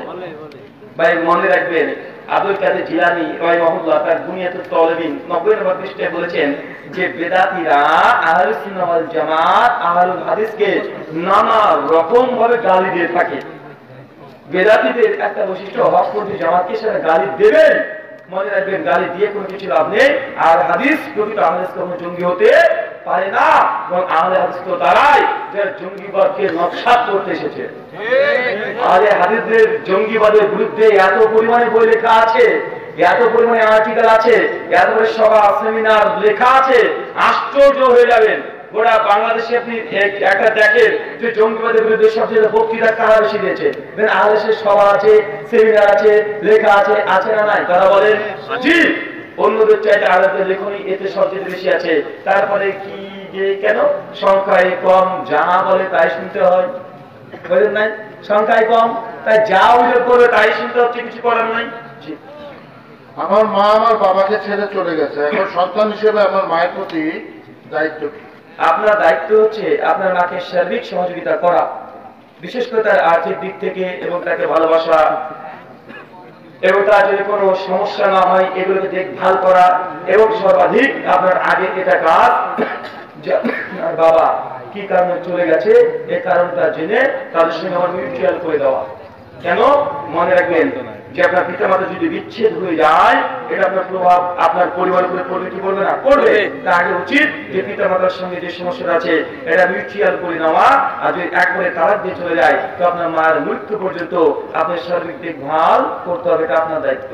জি। পিতা মারা গেলে দাদার সম্পত্তির মালিকানা নাতি পাবে কি? পিতা মারা গেলে দাদার সম্পত্তি নাতি পাবে কি? মনে করেন তিনটে বিষয় স্টেজ থেকে হয় না। এক হারাইজ মানে জমি বন্টন, দুই তালাকের মশালা। কেন? এই দুটো হালাল আর হারামের মশালা, এবং এটা নির্দিষ্ট কোনো রায় হয় না। প্রত্যেকটা ব্যক্তির সমস্যা অনুযায়ী একটা কলকলিশন একটা সমাধান আসে, তাৎক্ষণিক কোনো জবাব হয় না এগুলোর। তাই এগুলো যারা জানতে চান স্থানে আলেম ওলামার সঙ্গে বসে পরামর্শ করেই তারপরে এগুলো উত্তর নেবেন। স্টেজ থেকে এগুলো হয় না, কেন? এগুলো ফাতোয়ার বিষয়, এগুলো ফাতোয়া। আর যেগুলো আমি উত্তর দিই এগুলো প্রশ্ন উত্তর। কেন? এই উত্তর আগে থেকে রেডি আছে, আপনি করেন না, আমি করেছি, তাই বলে দিচ্ছি, কারণ উত্তর আছেন। আর ফাতোয়া এটা আলাদা বিষয়, এটা ইতিহাদ করতে হয়, কোরআন হাদিস দিয়ে মানুষের সমস্যা নিয়ে তারপরে এটা উত্তর দিতে হয়। প্রত্যেক মানুষের আলাদা আলাদা রায় হয়, এটা হচ্ছে ফাতোয়া। জি। বেতনের নামাজ কয় রাকাত? বেতনের নামাজ কয় রাকাত? সহিহ বুখারী 901-2-3 আল্লাহর নবী তিনি বেতনের নামাজ পড়েছেন 1 রাকাত, 3 রাকাত, 5 রাকাত, 7 রাকাত, 9 রাকাত। কয় রাকাত? বেতের মানেই বেজোড়। কি বললাম? বেতের মানেই বেজোড়। তাই বিশ্বনবী 1 রাকাতও পড়েছে, 3 রাকাতও পড়েছে, 7 পড়েছে, 9 পড়েছে, 5ও পড়েছে। তাই বেতের আপনি সবগুলো পড়তে পারবেন। কিছু কিছু ভাই বলে যে আহলে হাদিসরা তারা বেতের নামাজকে 3 থেকে 1 করে দিয়েছে, কমিয়ে দিয়েছে, দিয়ে অভিযোগ করে কি করে না? করে। তো ভাই আমরা কি আহলে হাদিসরা বলি 1 রাকাত শুধু বেতের? কেন মিথ্যা কথা বলেন? আমরা তো বলি 5ও বেতের, 7ও বেতের। তো আপনারা তো 7 থেকে 3 করেছেন শুধু, তা আপনারা তো নামাজকে কমিয়েছেন। ওই অপরাধে যদি আপনি পাপী হন, মানে আমি পাপী হই, একই অপরাধ তো আপনি বলছেন করেন নাই। আমরা বলি 1 রাকাত পড়া জায়েজ, 3 রাকাত জায়েজ, 5 রাকাত জায়েজ, 7, 9, 11 সবগুলো জায়েজ। আমার একটা বই আছে আহলে হাদিস হানাফি মাযহাব ইখতিলাফ নিশান মাসলা 17 আর 18 বেতে যে 1, 3, 5, 7, 9, 11 পর্যন্ত প্রমাণিত, আমি পরপর দলিল দিয়েছি, আপনি বইটা পড়ে দেখতে পারেন। জাযাকুমুল্লাহ খায়রান। অমুসলিমদের নিকট দাওয়াতি কাজ করার জন্য কিছু বইয়ের নাম বলুন। অমুসলিমদের কাছে দাওয়াতি কাজ করার জন্য কিছু বইয়ের নাম বলুন। প্রথম কথা, অমুসলিমদের জন্য বাংলা ভাষাতে খুব বেশি বই নেই, যেগুলো আছে হিন্দি আর উর্দুতে। বাংলা ভাষাতে আমার জানার মতে ডক্টর জাকির নায়কের যে বইগুলো বাংলাতে হচ্ছে এগুলো বেস্ট, এগুলোই বেস্ট। আমাদের কলকাতা লেখা প্রকাশনী থেকে একটা বই বের হয়েছে হিন্দু ধর্মের গোপন কথা, এই বইটা বেশ চমৎকার। নামটা শুনে মনে হতে পারে যে গোপন কথা কি না কি আছে, খুব তাহাকিকে বই, গবেষণা ধর্মী বই। এই বইটা আপনি পড়তে পারেন, এটা খুব চমৎকার বই আছে। আরেকটি বই আছে বেদ প্রকাশ মুখোপাধ্যায়, একজন সংস্কৃত পিএইচডি ডিগ্রি অর্জন করছেন, একজন হিন্দু, তিনি গবেষণা করে তিনি একটা বই রচনা করেছেন হিন্দু মানে বেদ পুরাণে মোহাম্মদ সাহাব। এটা হিন্দি মূলত ছিল, বাংলায় করা হয়েছে। ওটা হিন্দু স্কলারের লেখা, যে হিন্দু ধর্মগত বিশ্বনবীর কথা আছে এই মর্মে তিনি একটা গবেষণা ধর্মী একটা বই রচনা করছে। এই বইটা ভালো। আর আমার কয়েকটা বই এই মুহূর্তে বাংলাদেশ থেকে বের হয় না, কলকাতা থেকে বের হয়েছে। ইনশাআল্লাহ সামনে বছরের মধ্যেই আমার একটা বই পেয়ে মানে 3-4টে বই পেয়ে যাবেন হিন্দু ধর্ম এবং খ্রিস্টান ধর্মের উপরে একটা বই আসছে, যেটা সে বইটার নাম দেওয়া হয়েছে সত্য উন্মোচন। সত্য উন্মোচন 6টা ধর্ম নিয়ে গবেষণা ধর্মীর আলোচনা আছে। আর একটা বই আছে সত্যরঞ্জন বরার জবাব, 56টা মিথ্যাচারের জবাব আছে, ইসলাম আদর্শ না কলঙ্ক, এই শিরোনামে বইটা আসছে। ইনশাআল্লাহ আপনারা পেয়ে যাবেন। আর যদি বিস্তারিত আরো জানতে চান, যে ইংরেজি ভাষা আপনার ভালো জানা থাকে, ইংরেজি বুঝতে পারেন, পড়তে পারেন, তাহলে ইউটিউবে চলে যাবেন, লিখবেন BR ইমরান, মানে ব্রাদার ইমরান যে লিখেন, তিনি হিন্দু ধর্মের অনেকগুলো বক্তৃতা দিয়েছে। ব্রাদার জাকির নায়ক যেমন হিন্দু ধর্মের বক্তৃতা দেয় নাই দিয়েছে, ঠিক ব্রাদার ইমরান আছে, উনি অজস্র বক্তৃতা দিয়েছেন। আর যদি তেলেগু ভাষা বোঝেন, তেলেগু বোঝেন, তেলেগু ভাষা, তেলেগুতে আমাদের একজন ভাই আছেন দাঁড়ি, তিনি কনভার্টেড মুসলিম, তিনি হিন্দু ছিলেন মুসলিম হয়েছেন, তার নাম ব্রাদার সিরাজুল ইসলাম, সিরাজুর রহমান। তিনি তেলেগু ভাষায় অসংখ্য, এবং তিনি সংস্কৃত ভাষা তার একটা পিএইচডি ডিগ্রি অর্জন করেছে সংস্কৃত ভাষার উপরে। এই জন্য তিনি আরো চমৎকার বই হিন্দু ধর্ম বলতে পারেন। ওই বইটাও আপনি ওনার আলোচনা শুনতে পারেন। ইনশাআল্লাহ আরো অজস্র ইউটিউব ফলো করেন। যদি কোনো উইকিপিডিয়া দেখতে চান অথবা কোনো ওয়েবসাইট দেখতে চান, তো ইংরেজিতে গিয়ে লিখবেন বেদ কা ভেদ। কি বললাম? বেদ কা ভেদ। এরকম করে 200 আর্টিকেল আছে হিন্দু ধর্মের ওপরে। আর যদি খ্রিস্টান ধর্মের সঙ্গে জানতে চান, ইংলিশে লিখেন অ্যান্সার ইন খ্রিস্টানিটি, দেখবেন ওখানে কমপক্ষে 1000 আর্টিকেল আছে মুসলিমদের, খ্রিস্টানরা মুসলিমদের বিরুদ্ধে যেসব জবাব বলে অভিযোগ করে তার সবগুলো জবাব আছে অ্যান্সারিং ক্রিশ্চিয়ানিটি। যে বাংলা ভাষায় জানতে চান আপনি এখনই প্লে স্টোরে চলে যান, বাংলাতে লিখবেন ইসলাম বিরোধীদের জবাব, রেসপন্স টু অ্যান্টি ইসলাম, প্রায় 250 আর্টিকেল বাংলা ভাষায় লেখা আছে। সবগুলো আপনি পড়তে থাকেন, ইনশাআল্লাহ অধিকাংশ উত্তর পেয়ে যাবেন। জাযাকুমুল্লাহ খাইরান। যারা সুফিবাদে বিশ্বাসী তারা কি মুসলিম? যারা সুফিবাদে বিশ্বাসী তারা কি মুসলিম? সমস্ত সুফিদেরকে আমরা কাফের বলি না, তাদের আকীদা উপরে নির্ভর করে তারপর হুকুম জারি হবে, এক বাক্যে আমরা কিছু বলি না। কেউ যদি বিশুদ্ধভাবে তওবা করে তাহলে গীবতের গুনাহ কি ক্ষমা হয়ে যাবে? কেউ যদি বিশুদ্ধভাবে তওবা করে তাহলে কি গীবতের গুনাহ ক্ষমা হবে? প্রথম কথা মনে রাখবেন, আপনি তওবা কিসের জন্য করছেন, কোন পাপের জন্য করছেন?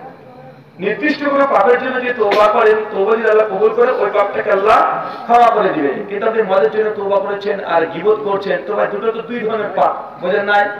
এই যে গীবত করেছেন এই জন্য কোন মানুষের সমালোচনা করেছেন, ওই মানুষের কাছে বলেন ভাই তোর নামে আমি উল্টো একটা কথা বলছি না, তুই ক্ষমা করে দে। কেন? এটা তার সঙ্গে জড়িত পাপ, বান্দার সঙ্গে জড়িত পাপ যদি হয় তাহলে বান্দার কাছেই ক্ষমা চাইতে হয়। কোন একজন ভাইয়ের কাছে 50 টাকা ধার নিয়েছিলেন, তারপরে মার দিয়ে দিয়েছেন, মানে দেন প্রতারণা করেছেন, দেন নাই। আপনি যদি এমনটা করে থাকেন ওই ভাইকে 50 টাকা দিতে হবে, যদি না দেন কাবা শরীফে গিয়ে যদি আল্লাহ আল্লাহ ওই ভাইয়ের কাছে 50 টাকা নিয়েছিলাম, আল্লাহ তুমি ক্ষমা করে দাও, আল্লাহ ক্ষমা করবে না। কেন? ওটা বান্দার সঙ্গে জড়িত পাপ, ওর কাছে গিয়েই ক্ষমা চাইতে হবে। কোন একটা বাসা দিয়েছেন 10 টাকা ভাড়া হয়েছিল, কিন্তু কন্ট্রাক্টরকে ফাঁকি দিয়ে বাস থেকে নেমে করেছেন, আছে না নাই? কথা বলেন। এই যে 10 টাকা দেন না, এখন কন্ট্রাক্টরকে খুঁজে বের করে 10 টাকা দেওয়ার দায়িত্ব আপনার, যদি না দেন কবরে খবর আছে। কেন? ওই টাকার জন্য যদি আল্লাহর কাছে না যাতে তাহাজ্জুদে নামাজ পড়তে পারেন, আল্লাহ একটা 10 টাকা মার দিয়ে দিয়েছে, আল্লাহ আল্লাহ ক্ষমা করবে না। কেন? এটা বান্দার সঙ্গে জড়িত পাপ। কোন মানুষ রাস্তাতে চলছিল, গাড়ি নিয়ে যাচ্ছিল, মোটরসাইকেল ওয়ালা আপনি সাইকেলওয়ালা মোটরসাইকেল এসে মেরে দিয়েছে, খোঁচা লেগেছে, মোটরসাইকেল দাগ হয়েছে, ঠাটে দুটো থাপ্পড় মেরে দিয়েছেন, ওই ব্যক্তির খুঁজে তার হাত পাতের ক্ষমা চাইতে হবে। কেন? এটা অন্যায়, আপনি করেছেন, ওকে মেরেছেন। কথা বোঝেন নাই?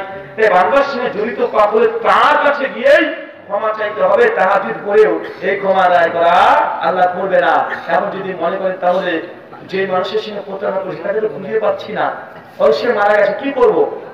তাহলে কি করবেন? আপনার যদি একটাই রাস্তা আছে এখন বর্তমান প্রেক্ষাপটে, যদি কারোর সঙ্গে অন্যায় করে সে বেটা মানে সে ব্যক্তি যদি মৃত্যুবরণ করে তার ওয়ারিসদের কাছে যান, গিয়ে যে টাকার সঙ্গে প্রতারণা করে টাকা দিয়ে পরিশোধ করে দেন। যদি অন্যায় কিছু করে থাকেন তার সন্তান যে আছে বা স্ত্রী আছে তার হাত পা ধরে ক্ষমা চান ওয়ারিসদের কাছে। আর মানুষটা যদি খুঁজে না পান কি করবেন?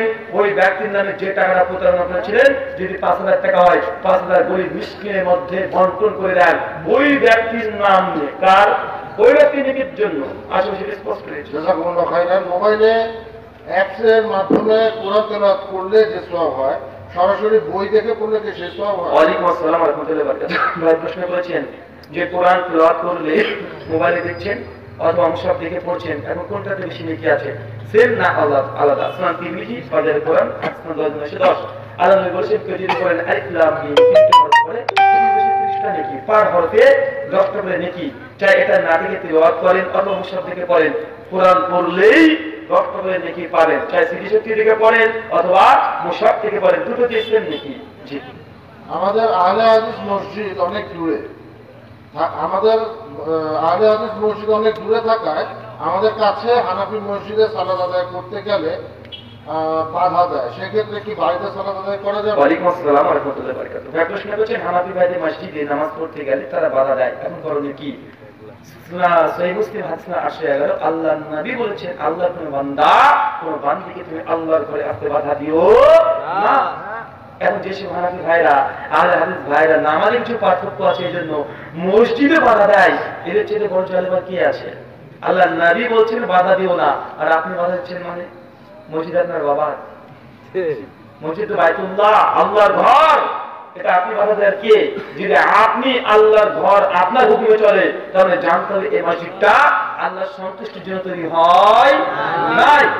তারপরে আমরা বলবো হানাফি ভাই যারা আছেন যে এমন উগ্রবাদীটা হবেন না, যে রাস্তায় আপনি আপনার নামাজ পড়েন আর তাদেরকে তাদের নামাজ পড়তে দেন, আপনার কবরে আপনি প্রশ্ন উত্তর দিবেন, আমার কবরে আমি প্রশ্ন উত্তর দেবো। তবে জোর জবরদস্তি করছেন কেন?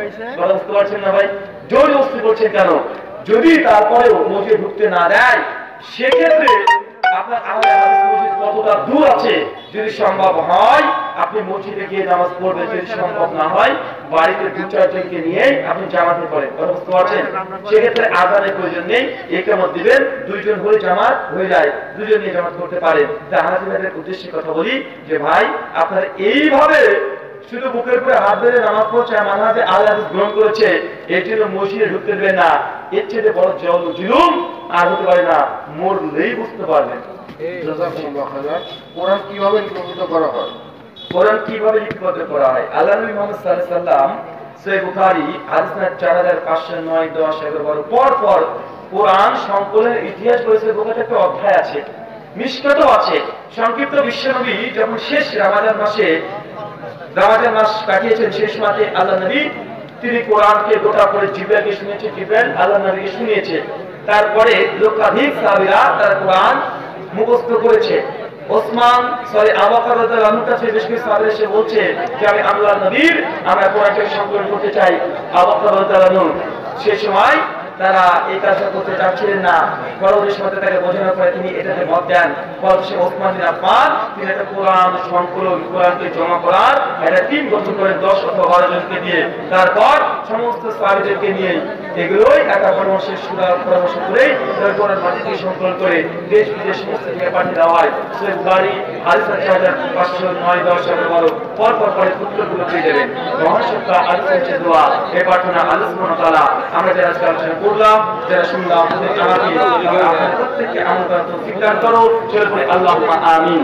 মহাসত্তা আলোচনা দোয়া এই প্রার্থনা আল্লাহ সুবহানাহু ওয়া তাআলা দুনিয়ার শাফি, তুমি শেফা দানকারী, আমাদের যারা অসুস্থ আছে আল্লাহ তাদেরকে শেফা দান করো।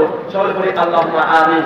মহাসত্তা আলোচনা দোয়া এই প্রার্থনা আল্লাহ সুবহানাহু ওয়া তাআলা যেসব যুবক ভাইরা এসেছে যারা এখন হালাল উপার্জন করতে পারে না, আল্লাহ সুবহানাহু ওয়া তাআলা তুমি আর রাজ্জাক, তুমি রিজিক দাতা, তুমি এইসব যুবক ভাইদেরকে হালাল উপার্জন দিয়ে পরিপূর্ণ করে দাও। সকলে বলি আল্লাহুম্মা আমিন। যে আমাদের মধ্যে ঋণগ্রস্ত আল্লাহ তুমি তাদের ঋণ মুক্ত করে দাও। সকলে বলি আল্লাহুম্মা আমিন। যেসব যুবক ভাইরা এসেছেন একটা প্রশ্নের শেষে একটা প্রশ্নের জবাব দিতে চাই। মুসলমান কিনা? আচ্ছা এই প্রশ্ন আচ্ছা ভাই প্রশ্ন যারা বই নিবেন তারা স্টেজের ডান পাশে চলে আসুন। যারা বই নিবেন তারা স্টেজের ডান পাশে চলে আসুন। একটা প্রশ্ন করেছেন, শেষে একটা প্রশ্ন উত্তর দেওয়ার কথা ছিল যে আমি কনভার্টেড কিনা। ভাই প্রথম কথা হচ্ছে আমি হিন্দু থেকে আমি মুসলিম হই নাই, আমার বাবা হয়েছে। আমরা ফার্স্ট জেনারেশন, কথা বুঝতে পারলেন? এবং আমার বাবার যে ভাই বোন আছে তারা এখন সকলেই হিন্দু। আমার জেঠা জেঠি পিসি পিসি সবাই হিন্দু। আমার ফার্স্ট জেনারেশন, আমরা মুসলিম আলহামদুলিল্লাহ। আপনি প্রথম আমাদেরটাই প্রথম, মানে প্রথম ডাল বেরিয়েছে প্রথম, আলহামদুলিল্লাহ। বিতাড়িত এখন জি না, আলহামদুলিল্লাহ বাবা মুসলিম। জি যাই হোক ভাই, সমস্ত মানুষই আমরা কনভার্টেড মুসলিম আছে না, এই কথা বলেন? সমস্ত মানুষ আমরা আমাদের 4-5 বছর চলে গেলে সবাই হিন্দু ছিল বা খ্রিস্টান ছিল, ছিল না ছিল কেন? আমরা উপমহাদেশে বাস করি। যাই হোক তারপরেও যেসব যুবক ভাইরা এসেছেন কারা কারা আপনার বিয়ে করেননি ভাই? হাত তুলে দিত। করি নাই ভাই, কারা করে নাই? আচ্ছা যারা যারা বিয়ে করতে চান কিন্তু আব্বা মা দেয় না, কারা কারা একটু হাত তুলে না? আচ্ছা আমি তো মুসাফির, দোয়া করবো নাকি ভাই? মহান সত্তা ভাইয়ের বয়স হয়ে গেছে, এখনো কোন বিয়ে শাদী হয় নাই, আল্লাহ সুবহানাহু ওয়া তাআলা এইসব যুবক ভাইদেরকে